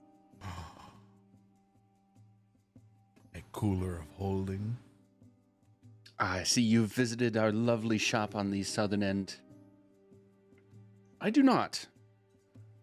But I'm sure you could come up with something if you so desired. I'm gonna pull a notebook out of a location that, I don't know, it certainly exists somehow within my clothing. And I am just going to write to Eliseo that essentially asks if they can acquire a refrigerator that is portable for us. We could put a refrigerator inside of a bag of holding, and the bag would just be forever portable. Right, but we also need to put in an energy source. Also, Ulta, you have the bag of holding, right? I'm just gonna shift it behind her just a smidge. I just want to try Wait. something. Mm-hmm. I There's a promise. lot of stuff in this. Yeah, but Mm. for as far as you know, none of the things touch, right? She's going to look into kind of like under her own arm to see if the things in the bag are touching her, if they're like just separately in like a weird vacuum of space. So generally speaking, they're all just kind of like in a weird vacuum of space, but you haven't, we can say that you've been like careful enough with transporting it around that things aren't just like strewn about. It's generally kind of organized enough that you can find what you need. Right. So the two things we know about the bag of holding: there's no oxygen inside, and items only released from the bag when called upon, which insinuates that they are separated. However, we don't know if there's temperature inside this subspace pocket that is inside your bag of holding. I put forth that if we were to put the ice cream in a bag, in another bag filled with ice, and then put that inside the bag of holding, that it would maintain the temperature of the ice cream. And then we could have portable ice cream.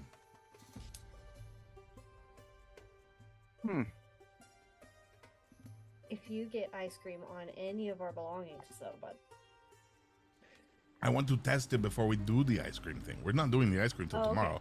So how about this? And he'll rip like he'll take like he'll like grab one of the ears of like the pig that's sitting on the table and pull this thing's head free and say, let's put the hog head inside the bag of holding.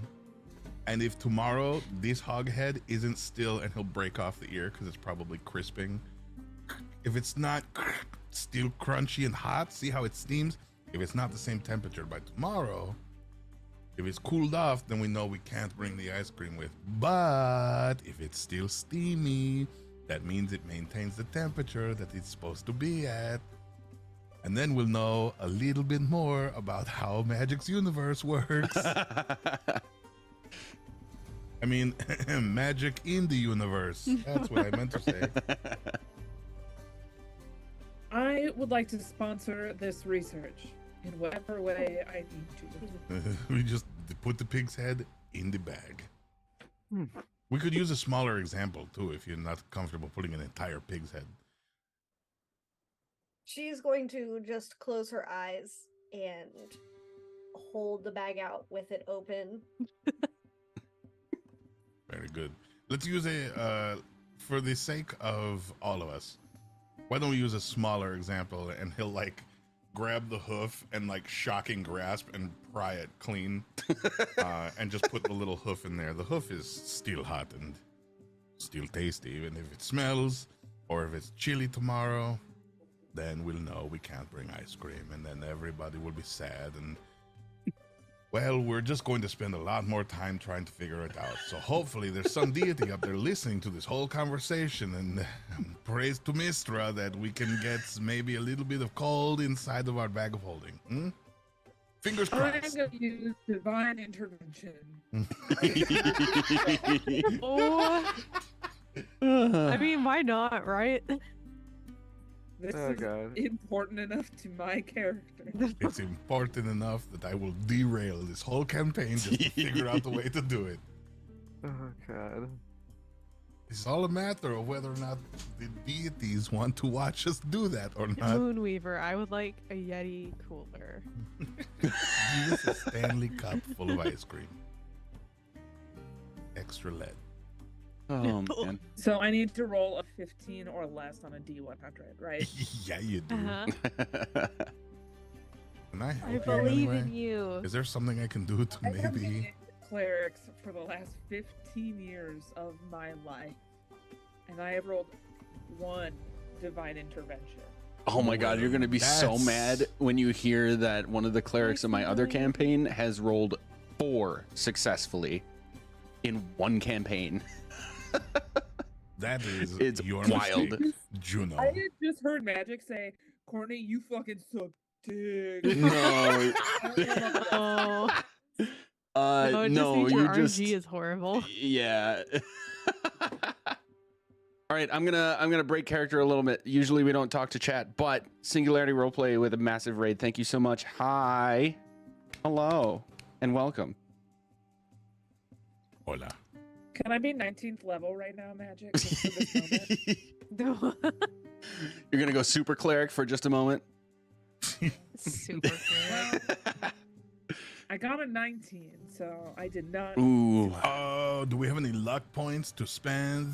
That's really Work that way close. with divine intervention. Oh How man. do we do so this? Hold on. close. We gotta have something. Is there a sorcerer in the Someone party? bait me? Please, please, please. What please, if please. I just bane you? No, I give you just- bardic inspiration for this one roll. Do it? Wait. There's gotta be a does way. it- I'm a ranger. I don't think I can bane anybody. Don't you have like you're part bard? Aren't you? Don't you have silvery barbs or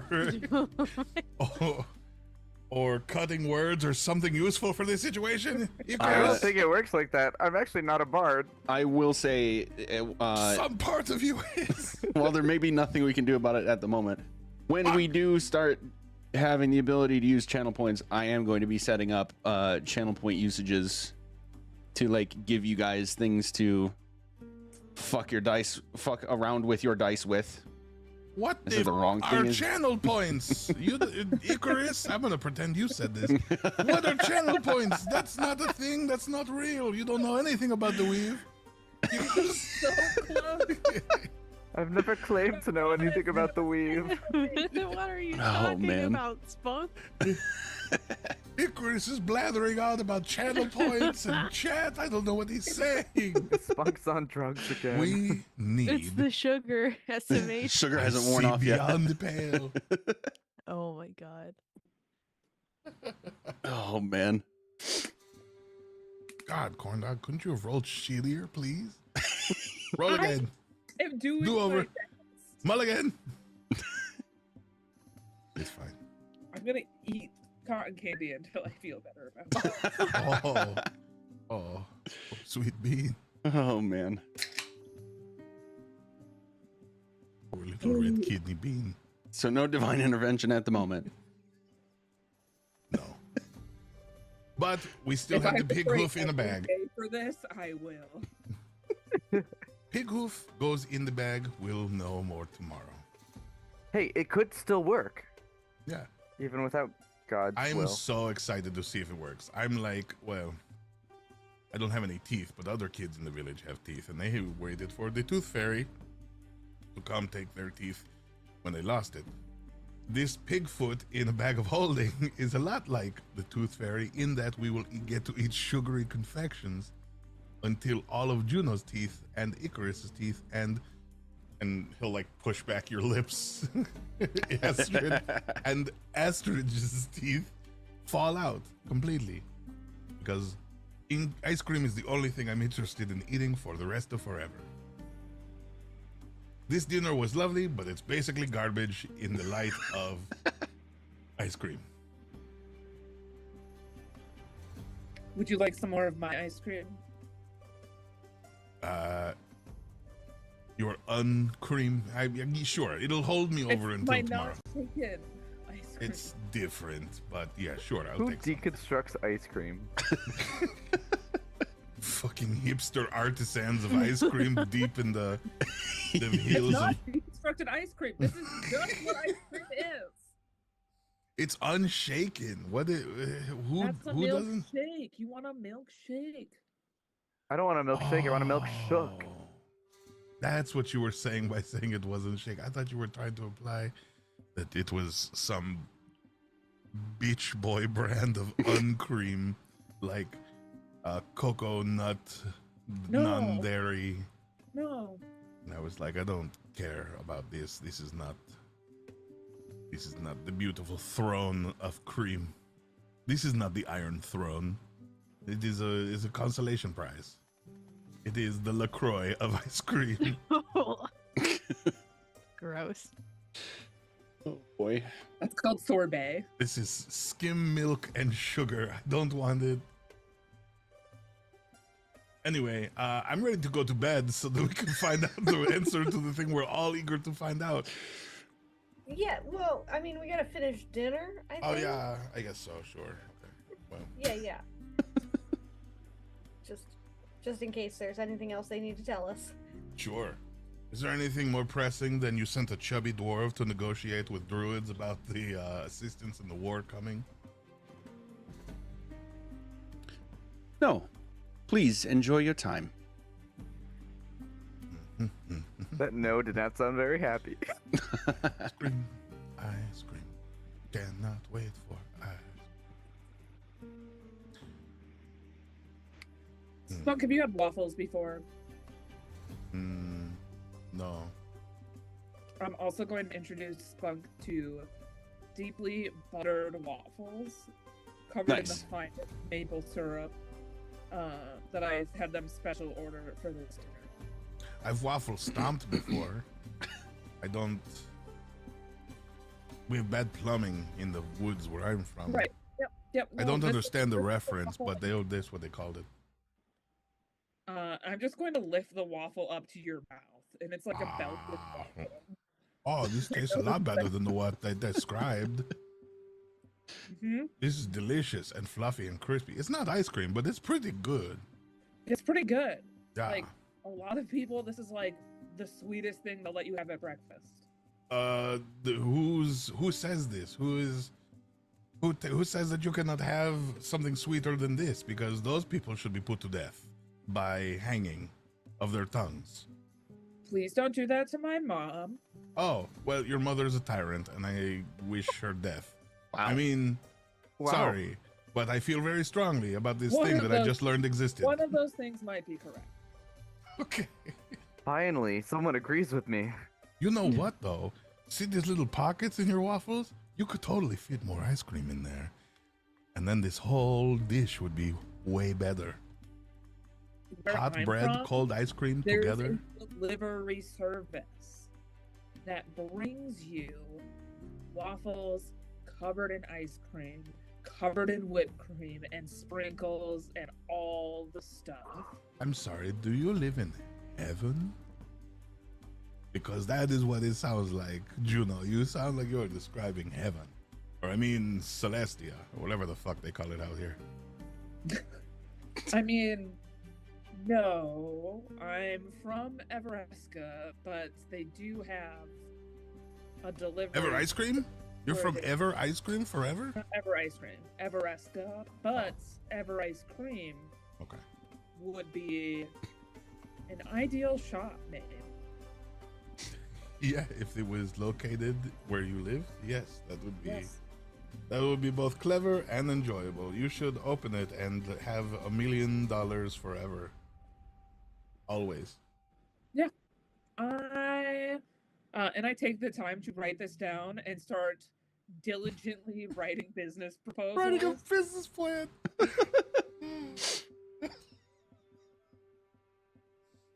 Because this moment of spunk genius, it has fueled something in me that I've never felt before. In madness, brilliance.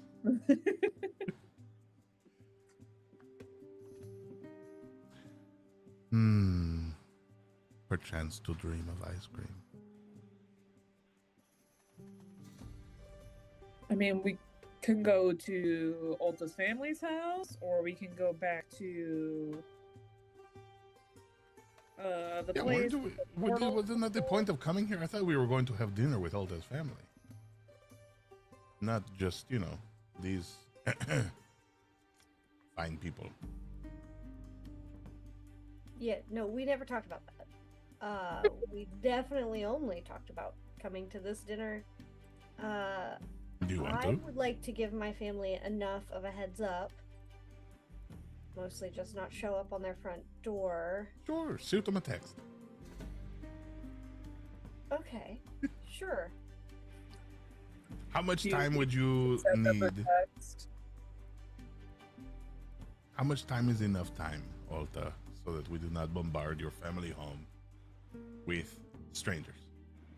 Well, I think mostly we could go visit Astor's village. I'll send out like some notice so that they could get rooms ready, take care of all the things, instead of us just showing up randomly. We're gonna leave here where your family is, go to Astrid's, and then come back here, and maybe they'll be looking to host. Okay. Yeah, I mean, mostly, they're not fans of surprises, I am also not a fan of surprises. But also, you surprised us with all these presents like literally 30 minutes ago. What do you mean? I like giving surprises. I don't like receiving surprises. So let's go drop in on your parents and give them the surprise of their daughter coming home. Yay, everybody wins. No? I don't think that would be most ideal. Oh. Uh, So maybe we go do that first, and then we've got to come back anyways. So we'll be coming back, but I can give them enough time to prepare for everything. If you say so. This is your house, so we go with whatever you say. Yeah, that would be perfect. So tomorrow we go visit Astrid's farm. Well, mostly.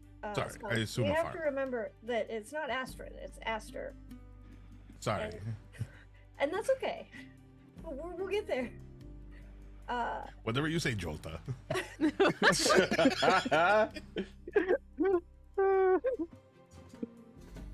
Damn.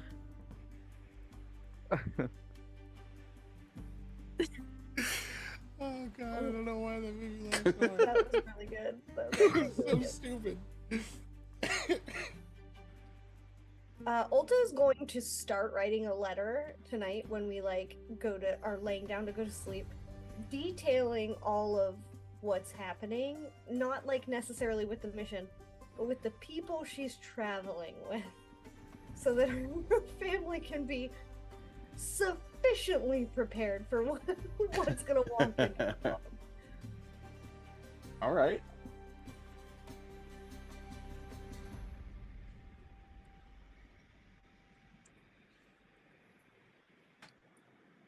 How did you say you're doing that again? She's just using a good old pen and paper, and she will mail it the good old-fashioned way that Waterdeep loves. Nice. Okay. Yeah, Waterdeep is there an postal efficient service. mail system in Waterdeep? How efficient is their mail? It's actually pretty good. Yeah. Especially when you got the Amex, the black card. True. We could pay a whole child to bring it over there on a pillow if we wanted. Or one of those people who go in costumes and sing. Singing telegram? Yeah. We have enough money to adopt a child, raise it till it's old enough to live on its own, and then hire it as an employee to drag this letter to the Cragma noble house. That's a long time. Yeah, but we can That's a- afford it, is what I'm saying. Yeah. You're right. Ulta, do you think your parents would like a singing telegram? Or does that count as the surprise thing? Yeah, also, probably not the best idea as far as surprises go. Is there a troop of clowns that uses firecrackers during their singing telegram that we could send to them, perhaps? That sounds dangerous for her parents. I mean, potentially. Don't let them inside, obviously. They're clowns. You can't bring them into the house. Oh They're my outside God. clowns. It was cotton candy. At the end of the letter, she's going to write P.S. If, in capital letters, you receive a singing telegram, it was likely from our traveling party. Nice. Well, I'm going to head back to the inn. But I'm going to take a walk for a little bit because I'm having trouble digesting this entire Cornish hen. I'm just going to take a little light walk before I head back to the inn. And if I can do so discreetly, look for a place that does singing telegrams Jesus Christ. on the way home. Okay. All right. Is everybody? Ulta's not with the walking with you. She's probably going back and just going to sleep, Yeah. and not necessarily. So you don't have to worry about necessarily being discreet. Well, discreet meaning I would like to take this walk alone, without eyes, Oh. so that I can pay for the most pyrotechnical package that they Oh, offer. at no. Oh my God. This Oh, isn't gonna go boy. well. All right. Am I Icarus is gonna- hearing? Oh, go ahead. Icarus is gonna take Spunk's other idea and go and adopt a child. Jesus. On a whim, I'm just gonna adopt a child. Oh Oh my man. God. I'm going to raise our own little parcel Icarus carrier. pulls a possibly half-deceased pseudo-dragon out of a bag. Let's not... Let us all Nice. focus on the things we have currently versus getting into the role. I don't know what it Oh, was about impossibly half deceased or whatever the combination of word just was that just broke my brain temporarily. Animals Oh can't my be harmed in God. this game. We talked about this. I want to find a birthday clown that sings, and I'm gonna add, if I can't find a telegram place, just hire a birthday clown to bring an M80 with him and sing this little message. Just have him your daughter's coming to visit you later today. Hope you have rooms available. Hoorah! Ulta, Jesus. where would be the nearest orphanage? Oh, You are not allowed to adopt a child. You know, I don't know the answer to that question. The reason I asked in character was so that you could actually stop me in character. Are we having this conversation at the dinner table or on our way to the inn? on our way to the end, I think. I don't think I would ask that in front of a group of people. No. Wait, actually, they might know. No children, not yet. You can donate money, but you can't take one home with you. Fun to play with, not to eat. Got it. That's No. a strange group of words to put together into a sentence. Chris. That, that is just one of those sayings I throw at the end of anything to see how it lands. You should not use that one again. sorry. At least when referring to children. Well, now we know.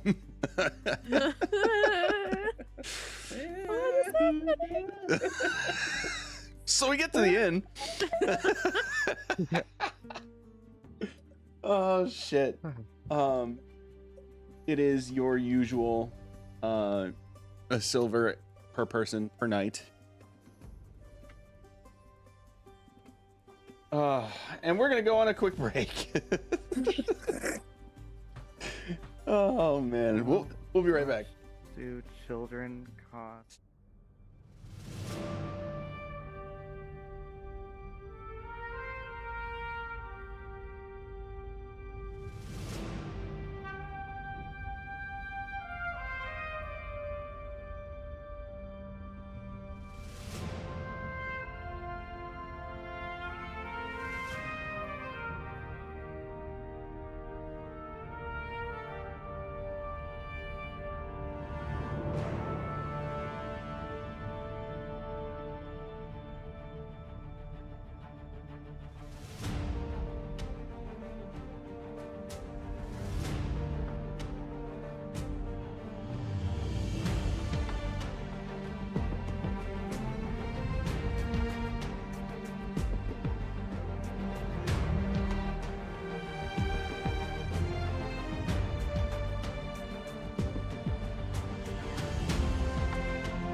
right, and we're back. Oh, I gotta reshuffle. Oh Oh no. no. It's my fault. Okay, I couldn't last anyways. that wasn't so I bad. can't believe you've done this. Okay. We have turned in for the night. And we're just gonna say you have a rather uneventful but restful long rest. And it is the next morning now. What would you like to do? Go to the ice cream shop. Actually, first, I want to find Ulta. Ulta, Yes. open the bag. Pull out the pig hoof.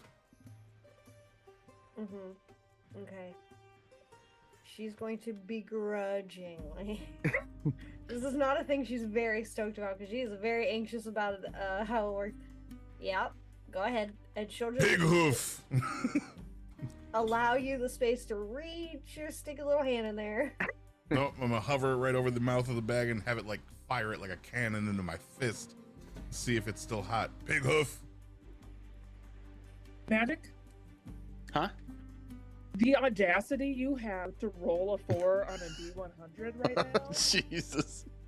I didn't even think about Immediately that. after the other roll, man. You It's right there Well, still. inconsiderate motherfucker. What a flex. I can't believe you've done this. It's okay. I'm gonna roll something really high this way. I'm gonna roll 1D100 just for giggles. See? Hey. Now I have the highest number. Okay, so you pulled out the pig's foot. Yeah. It is still warm. I gobble the meat off of it and throw the bone off to the side of the street and run to the nearest ice cream parlor. Nice. It was warm.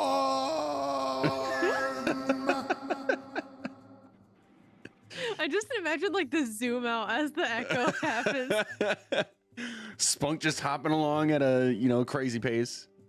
Yeah, Two Princes by Spin Doctor starts playing as I run down the street to the ice cream shop. All right, he's running the ice cream shop. Anybody going with him? Oh, hell yeah. Oh, okay.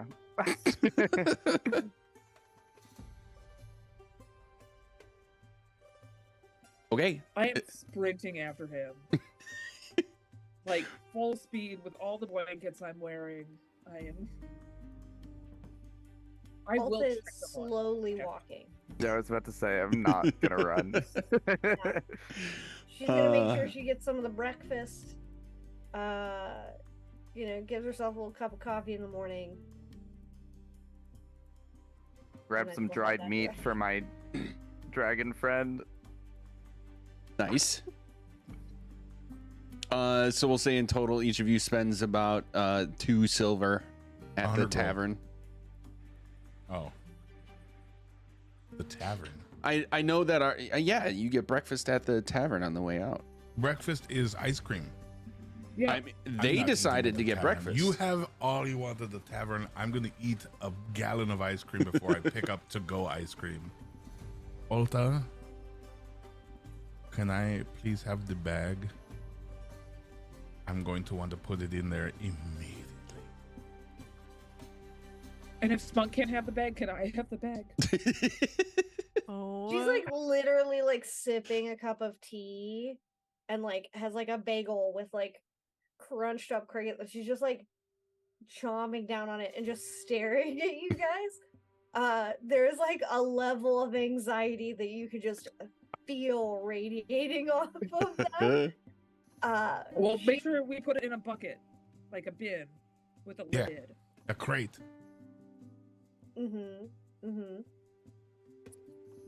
Like But something like this. how many are you going to get? Because How many you what? still How have to many be able to put gallons? things in this. Just like 6 days worth of rations. Ice cream rations. Let's see, 3 meals a day, a gallon per meal.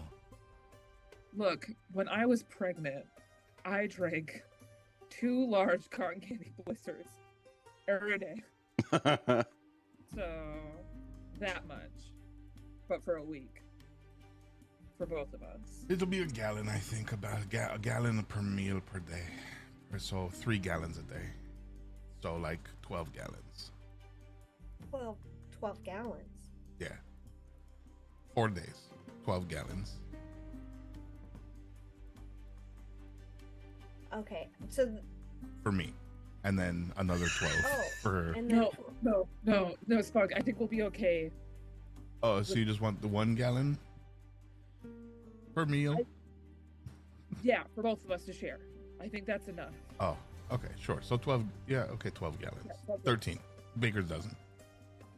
Right, yes. Olpa is going to hand the bag over. And just, I'm not kidding, you can feel the anxiety. Handing it, she's not even handing it necessarily to either one of you, just handing it forward across the table. He will I'm frothing swoop at it, the mouth. fit it into his mouth, and wrap it over his lips like a garbage bag. And he will wave and hop out the door to go find the place that they went to last night and get all the ice cream. I will forego the role play and say I come back to them 2 hours later with 12 gallons. Because I'm assuming it's going to take them some time, you know? Yup. All right, so it's going to be 6 gold out of your inventory. Sure. Yeah. Put it on our tab. Put it on the Amex black card. I'll be at the stop going, Yep. pay the man. and then All I can imagine Jesus. is that at So some many point, mistakes. Ulta like gets like ascending or something like that. It's like, we're getting a bunch of like weird charges on the black card. Like, are these you? $2,000 on ice cream? I $2,000? need to do this. Okay. And the little cooler bags that it comes with. What are the rest of you doing during this time that Spunk is off on an ice cream adventure? I'm with Spunk. You're with Spunk. Okay. I guess I'll just wait for them to come back. Yeah, pretty much. Yeah, I kind of need them to be here so I can transport them via plants. I would say during that time she would probably spark up a conversation with Icarus and Aster about before leaving Waterdeep, maybe we should look into like buffing up some of our armor or weapons, right? Like probably couldn't hurt a little bit. Yeah. I mean, I'd not to be dramatic, but that lady last night said we were basically going to battle with a lot of armies next time we do this thing. So I feel like maybe while the milkshakes and ice cream are definitely important to emotional strength, maybe we need to also, just see what we can do. Maybe get some gym memberships. I mean, maybe something like that around here. A gym? Like a workout gym? Oh. I mean, probably. I was trying to take Astra the easy way out and just buy magical items. But yeah, there's a local gym. I was looking into an enchanted bowstring earlier while we were perusing shops and stuff, but yeah, I guess we could go to a gym. Okay, Or we so could just do the magic item idea. No, we're committed to this RP now. I'm taking y'all to a CrossFit gym. Oh my god. I'm always down for stretching things. I'm gonna go for happy compromise here. There's not like a gym in the There way is that you... totally a CrossFit gym, Magic, and you cannot deny that. There is the Field of Triumph, which is an arena that is used for like combat sport. We could say that there are facilities and Wait, is there, amenities for like strongman? training. Oh yeah, there's full on like gladiator style, minus the killing kind of competition here. American gladiators. Somewhere in between the Ooh. two.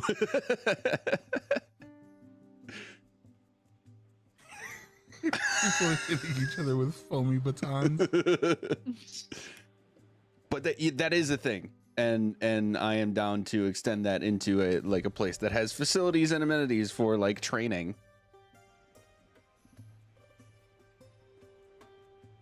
I'll walk in there with Aster, Icarus. Yeah, We have to now. we have to. This is during the time that Juno and Spunk are away. Yeah. Okay. Yeah, 2 No, hours. just get a quick workout in 2 hours. All right. Down. Move the guy.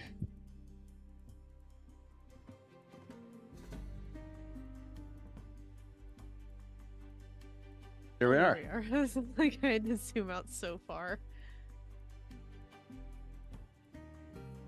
Field of Triumph.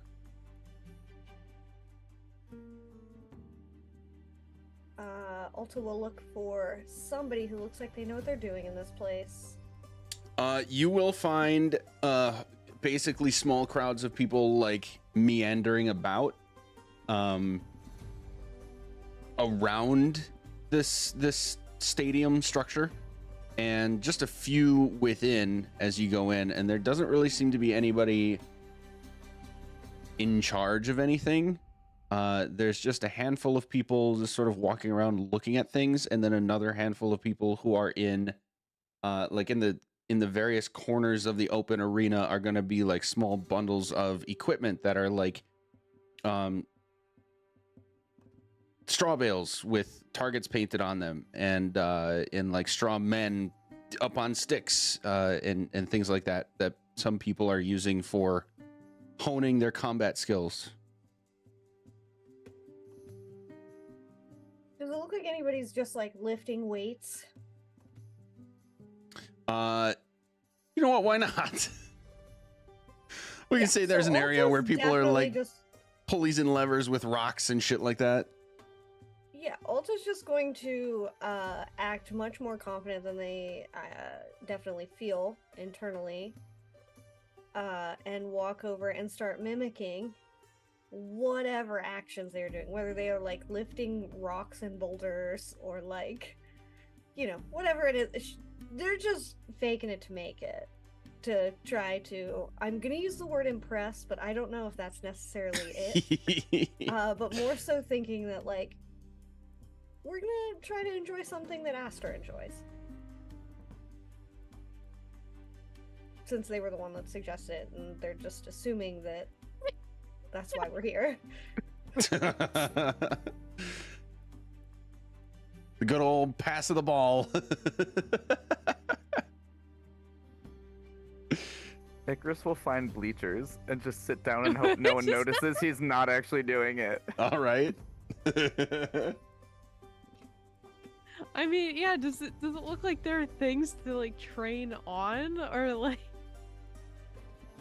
Everything is pretty makeshift. Like checking it out, you can see like by the people who are using it, there's like piles of rocks that you could pull from, and there's like lever pulley systems with ropes attached that you could gerrymander something. That's not the right word. I was like gerrymander. Hello. You could Jerry-rig. makeshift jury rig. That's what I was going for. Jesus Christ. Gerrymandering. Oh no. water deep's further We're- down the We're in drain the than I wrong thought. game. No, jury rig. That's what I was going for. To like create what you want with the basic equipment that's there. Okay. Yeah, no. I think Aster's just gonna like take to lifting some rocks, and she's not even gonna like do it as herself. I'm gonna go ahead and spend a spell slot on polymorph because I think it's funny. I'm going to transform into a giant ape. I'm going to become monkey, and I'm going Nice. to lift these rocks. Oh boy. We have a giant ape next to one Ulta working out. Yeah, I'm gonna start having an internal competition with both Aster and the other person lifting rocks around me. The one person I'm trying to mimic. In her head, she's competing now. All right. We haven't rolled very much today. Make an athletics check. Gonna be honest, I didn't No, think I- we were gonna roll anything this game. Hey, all right. You do pretty damn good. However that looks. Yeah, I don't Yeah, think it looks necessarily good by way of like form and grace. No, I mean, a 15. You rolled a 1? Yeah, it's like I have a +9 to athletics as a monkey. No. Oh, shit. All right, both by way of being a giant ape and by being far less learned in form and function of weightlifting, Aster's gonna be just like this awkward looking ape moving rocks around. I In a will say corner. that druid shape, you keep your brain. Polymorph, you do not. Yep. Not at all. Yep. And by some miracle or another, Ulta, especially for her size, is like actually looking pretty okay.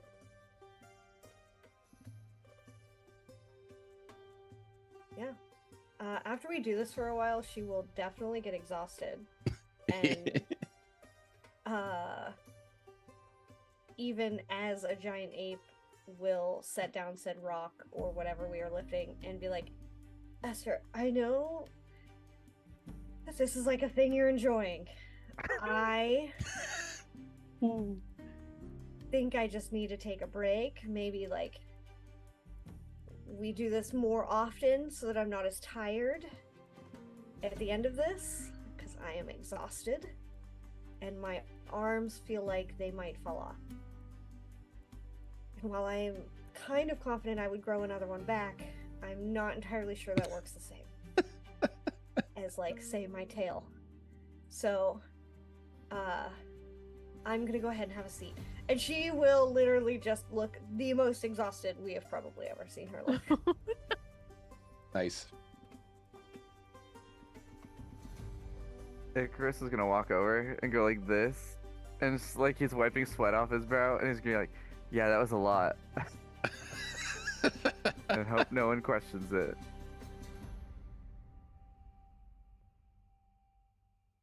All right, Spunk and Juno are coming back at this point. What do I see when I walk in the room?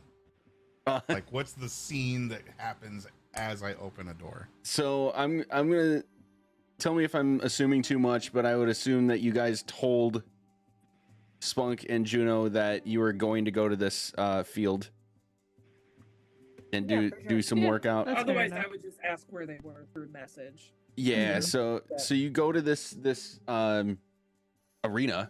It's this field of triumph, and it's clearly like a full ass stadium. And you find them. Ooh, what's that? I hate this place. This is where I lost Anta. Yep. And when you go in and see them, you're gonna see an ape next to Ulta. And Ulta's Yeah, like they've seen Aster be this shape before. It's yeah, not like that strange. right.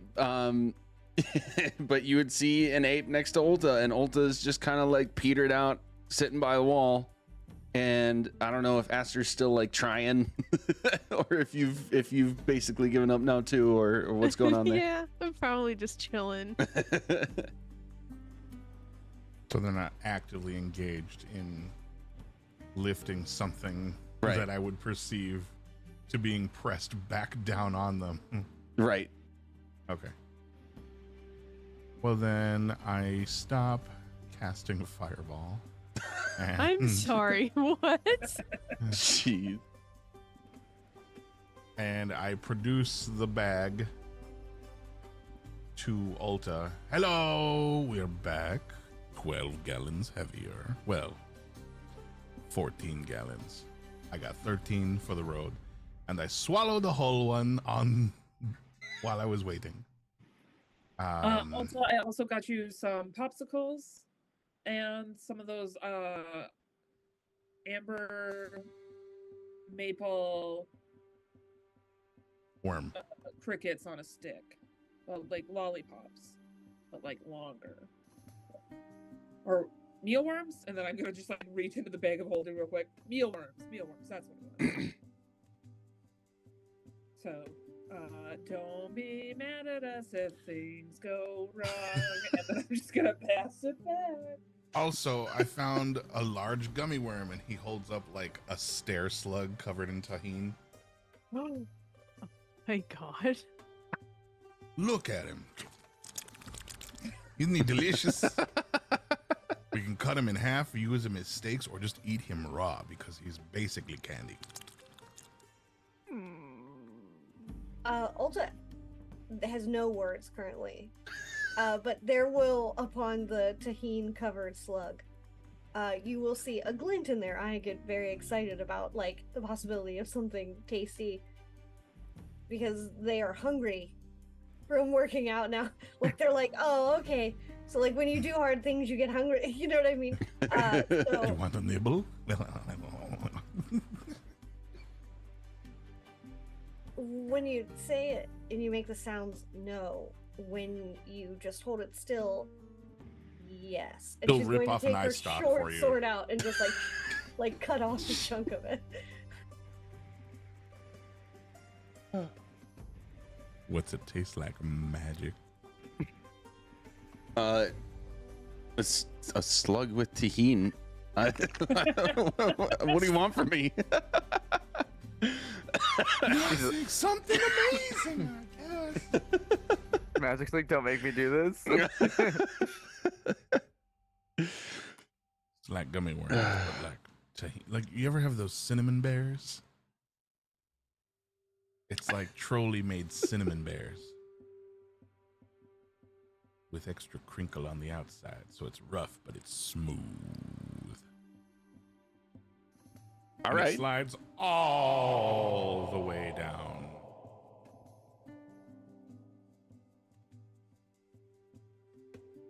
Excellent. I don't think I like this.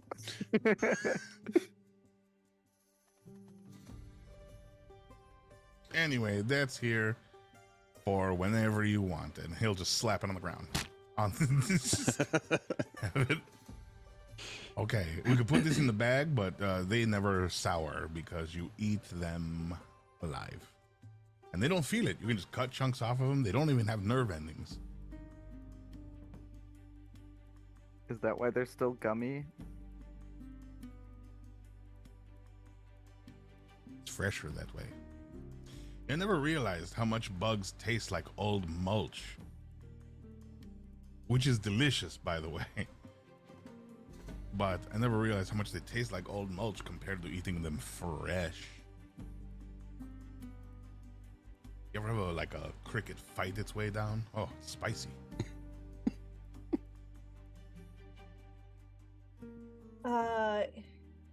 Ulta is a very like slowly chewing on this.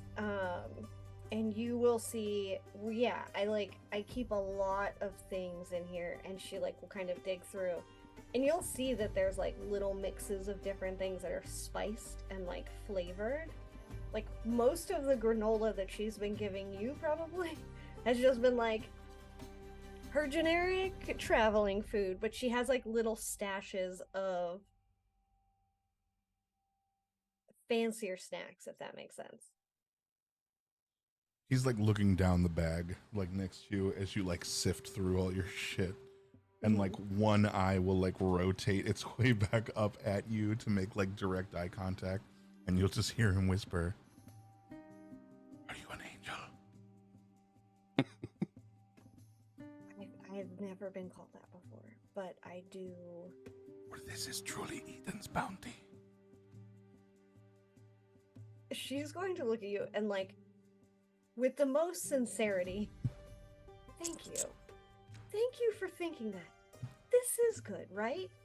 Sometimes I feel like maybe when I'm crunching on, I feel like maybe people don't understand how really delicious it is. It's the most beautiful thing I've ever seen. I was hesitant to share this, especially since they reacted so adversely to the cricket mint ice cream. But don't tell them. I want it to be a surprise. One of the gallons of ice cream is like a peanut butter and waffle cone flavor. I picked up a bunch of large spiders on the way here and snapped off all of their legs and splunked them into the ice cream. You know, like pretzel straws, kind of, into the ice cream. Yeah. So that when you're eating it, you get a crunchy surprise. I don't know that Juno's going to love that. I am going to love that. Watching it and also tasting it. I am just warning you that she might moonbeam you.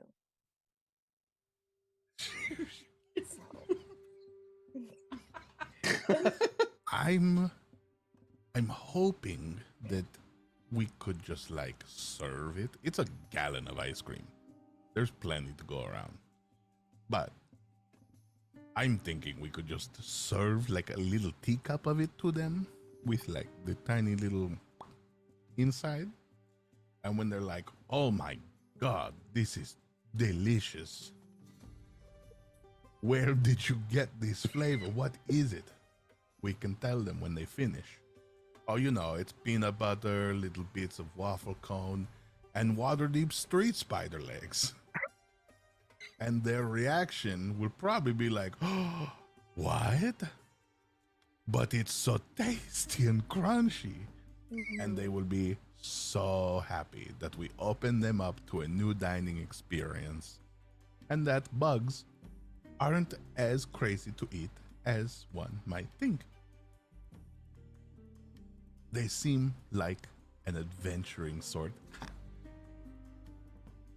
So I'm thinking they might be a little bit open once they discover for themselves how tasty it is.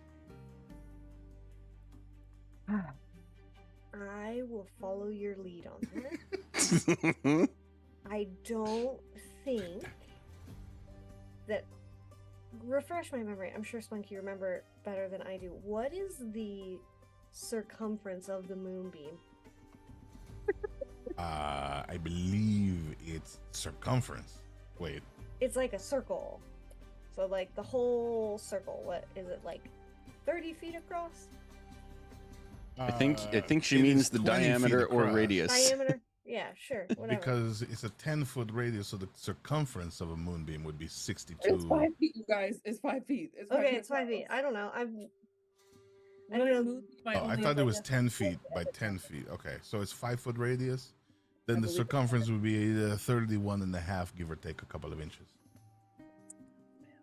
Okay, well, I just want to make sure that I'm far enough away. 5 foot radius. Yeah. She asked me the circumference, which is Okay, I don't. like To be fair, 31 and a Ulta half. would have no clue what, or Chrissy, the player, I'm sorry, has no clue what she's asking. Math. I'm a fucking therapist. I'm not a mathematician here, Bright. It's okay. I used a calculator.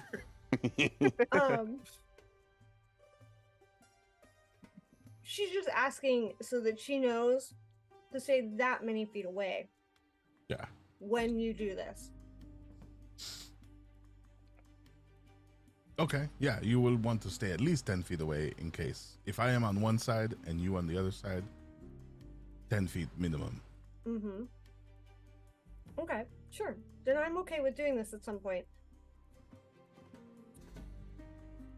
Mm-hmm. Maybe. I'm sure they're going to love it. I don't know why you ask, but they're going to love it. And if they don't, there's 12 gallons of unbugified ice cream. It's just the one with crunchy, delicious spider legs in it. I don't see what the problem is.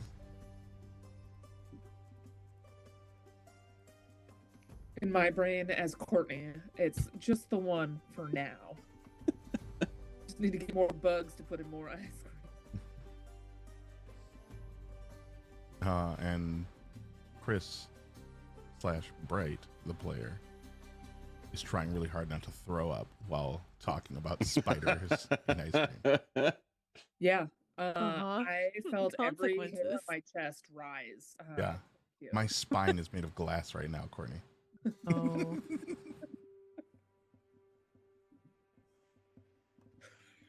But I'm sure they'll love it. But that's a later conversation. By the way, that ice cream's going to stay cold forever.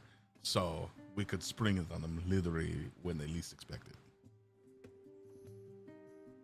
Who's to say they'll even remember tomorrow if I were to offer it to them? I mean, we all don't know each other super well. Like, I couldn't tell you Juno's middle name. No. But I could tell you that they also are similar to some degree, I believe, in not enjoying that. Yet. I can also tell you that they all have the memory of goldfish, and that they will probably forget this by the next time the conversation comes up. That's not fair. How dare you say that to me? Stop yelling at me. There are bugs in the ice cream. Seriously, it's like 12 hours is 2 weeks to these people.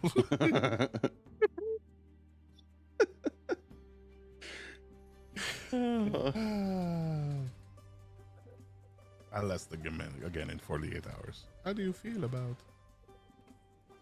And if they do get mad, I'll ask them again in 48 hours after that. How did you feel about the time we fed you spiders? I read that coming in hot.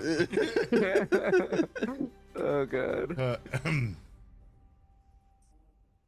I would propose maybe, like, I don't know.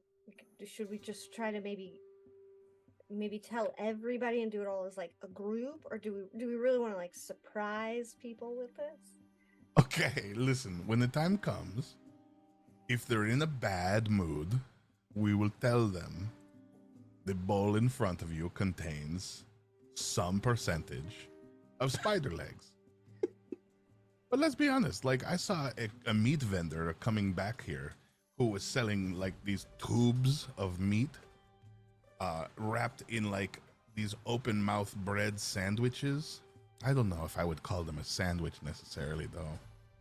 They were very different from a sandwich in that they weren't like cut in half and like they wouldn't do things to a sandwich. These were very much handheld. Damn, we're bringing food politics into this game. The cube rule enters D&D. Like, I don't give a fuck. Like, honestly, I could care less about what people think of like what actual structures of food is, but the fact that you're bringing it into this game It was more like a, is like a so meat, funny to me. Believe like it a or bread not, taco of sorts. There it believe is. it or not, this conversation sounds familiar, and I believe we had it, the sandwich conversation, like very early into the game. You probably Wouldn't surprise me. Anyway, caravanning on session 2. Anyway, the name of the cart was Lizzie's Glizzies, and she was selling tubes of meat that she admits she grinds the meat and encases the sausages in an open vat.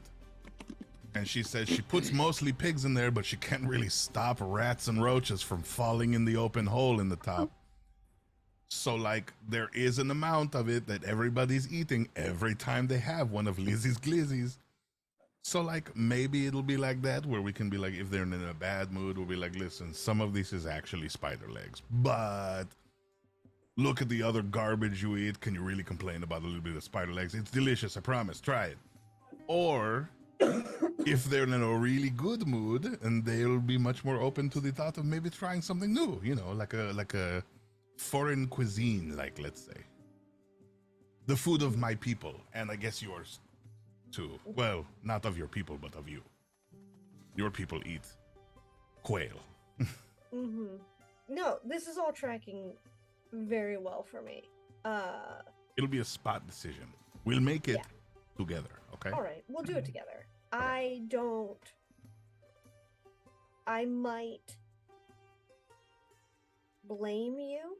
Sure. It's important to note, though, that the decision we ultimately reach will have been brought upon by both of us, and that we are equally responsible for whatever happens in that moment. Mm-hmm. I don't. And if we can't come to an agreement, we'll flip a gold coin. If it's heads, we feed it to them. If it's tails, we tell them before we feed it to them. Either way, we're in this together. Anyway, how's that trip to Aster's house coming?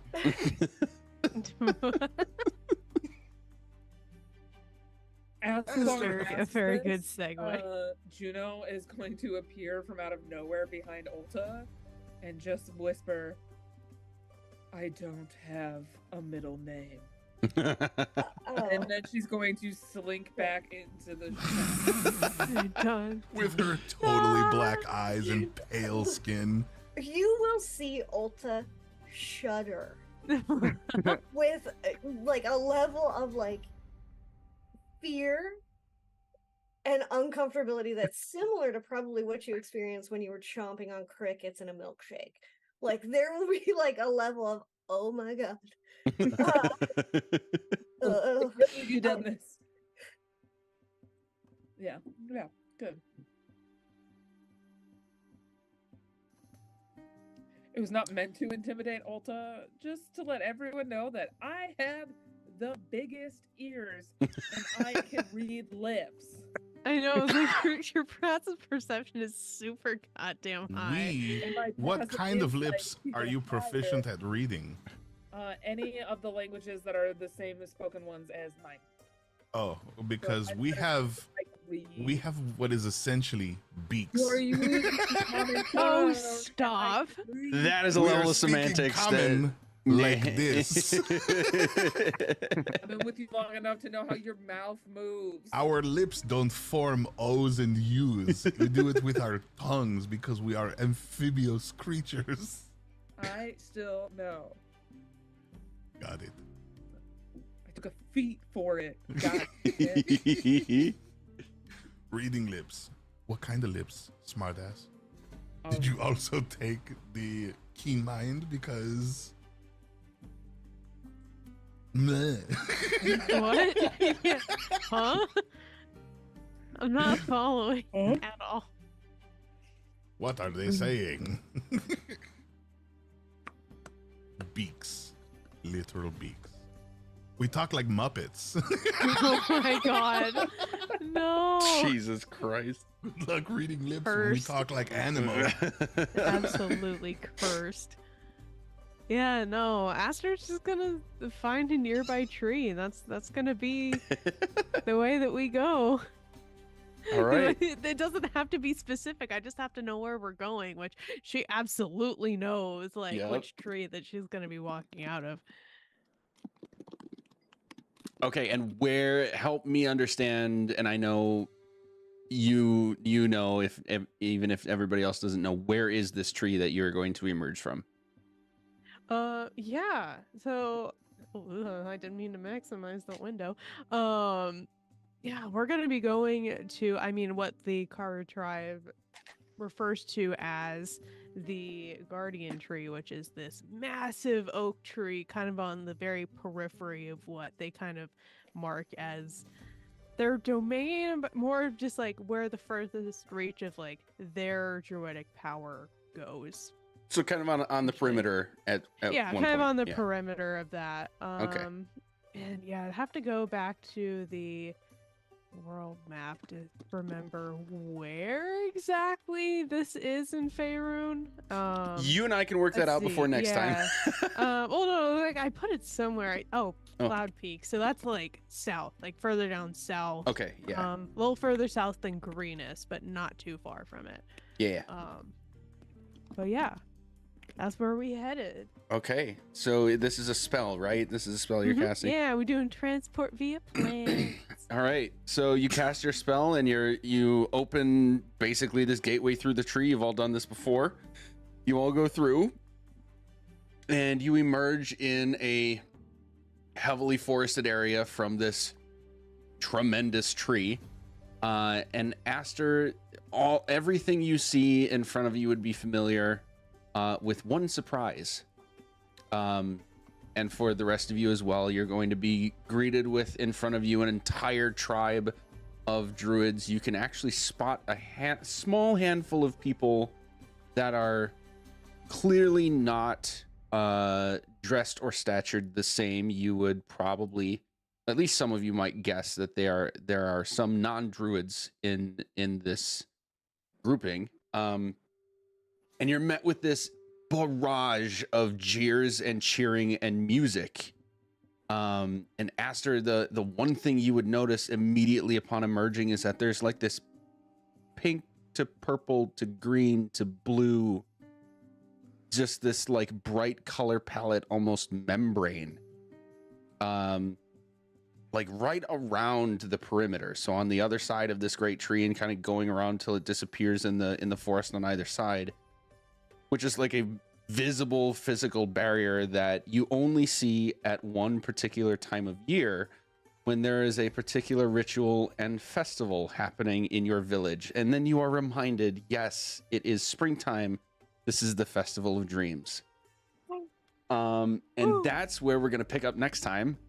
We're going to have to rename this episode because I thought we were going to get here way earlier than this. Well, we have a thumbnail for next episode. I just have to change the number. That's okay. I'm just going to be real honest with you. When we do a lot of combat and then you give us space for RP, we're going to talk about the dumbest shit. I'm down. This is not me complaining at all. I just, my buffer was nowhere near enough. So it's all good. This is great. I'm just, as long as we're having fun, right? Okay, so yeah, we're gonna call it for tonight. That's a perfect ending spot to pick up next time. Let's go around the table one more time. Your characters, you, and any fun TTRPG things that you want to advertise you have going on between now and the next time we meet. Starting with Heck, go ahead, and I'll be right back. Hey. Oh. Hey everybody, it's me, Sir Heckalot. You know, I'm here. I'm on your screen, and I was back tonight with Aster, the Shifter Circle Wildfire Druid. You can find me all over the internet at Sir Heckalot, including Twitch, Itch, I guess Twitter as long as supplies last, Instagram, etc., etc. Just find me. That's the best place to figure out where I'm going to be in the TTRPG space next, because I tend to wander a lot and wear a lot of hats and do a lot of things. Most notably, on Sunday, you can find me over on Indoor Adventures, with, sorry, I'm just looking at chat. What the fuck is happening over there? You can find me on Indoor Adventures with Apocalypse Keys. We are in a new mission and there's like wild shit happening already. So, you won't want to miss that. And then you can join myself and Corndog for two streams this coming week, Monday and Tuesday. Monday being Oathsworn, Ozzy of the Dragon Lords over on Neon Lights Roleplay. And then Oh wait, are we on hiatus already for April? I think we might be. We might not be on Enchanting Sorcerer. I don't remember the schedule, and I vaguely remember that we might be on hiatus. But generally, every other Tuesday you can find us over there with Into the Old Margreave, which is a Into the Woods style 5e campaign. It's a great time. But yeah, that's me. Over to Bright. Hi, everybody. My name is Chris. You can find me on all forms of social media at ChrisTopiaVO. You can find me again playing a similar character in Mob Barley, the Kobold Dad of 24 on Dad's Rock over at the Fey Wild and Out channel. Otherwise, you can catch me on my channel every Tuesday, Wednesday, and alternating Thursdays. Just look for me. Again, that's ChrisTopiaVO. It'll be correct next game. That's all I got though. Hyacinth. Bye, it's me, Hyacinth. Sorry, I sent a really rancid meme and I've been laughing at it for too long. But I was playing Icarus, our elven bard and soon to be father. So to you, Juno. You already have a child that you don't take care of.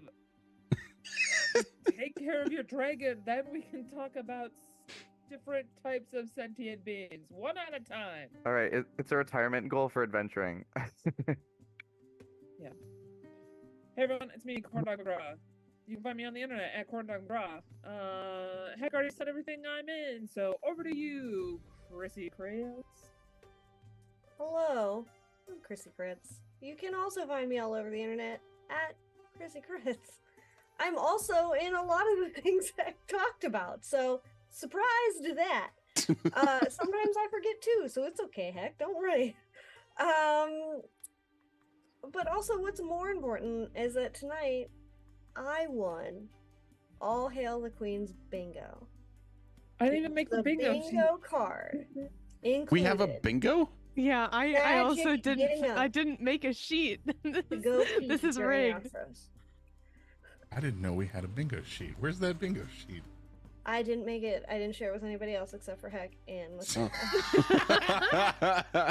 And then you were Great. the only one that made the card, so how winning is it? Son of a bitch. I'm offended. I won. I want to be part of the discourse, please.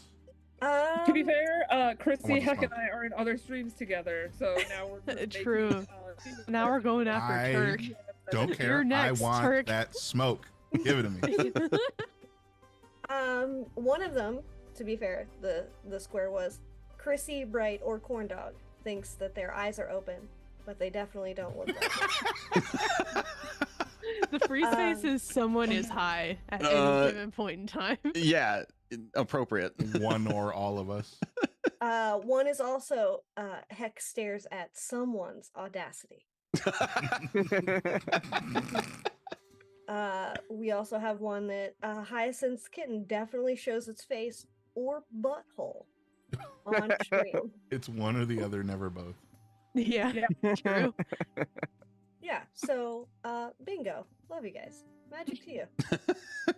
Excellent. All right, I'm that Magic Juice, the main DM at the moment for Crits and Giggles. That will be expanding beyond me in the not so distant future, and I'm very excited about it. Next big thing's coming up on Sunday, 1 p.m. Eastern, noon Central. We have the continuation of Tenements of the Great Rift. We are in the big final battle.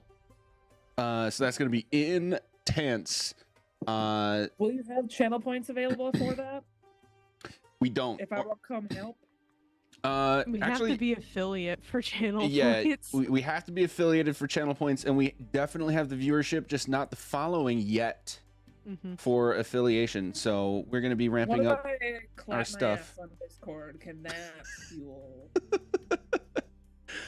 I will try to think of something that can mimic channel points before we There's a actually have channel donation points. table, you know what I mean? We also, well, we can talk about that behind the scenes. Yeah, so that's coming on Sunday, and then we're back to this 2 weeks from today. Same bat time, same bat channel. Other than that, that's gonna be it for now. Say goodnight, everybody.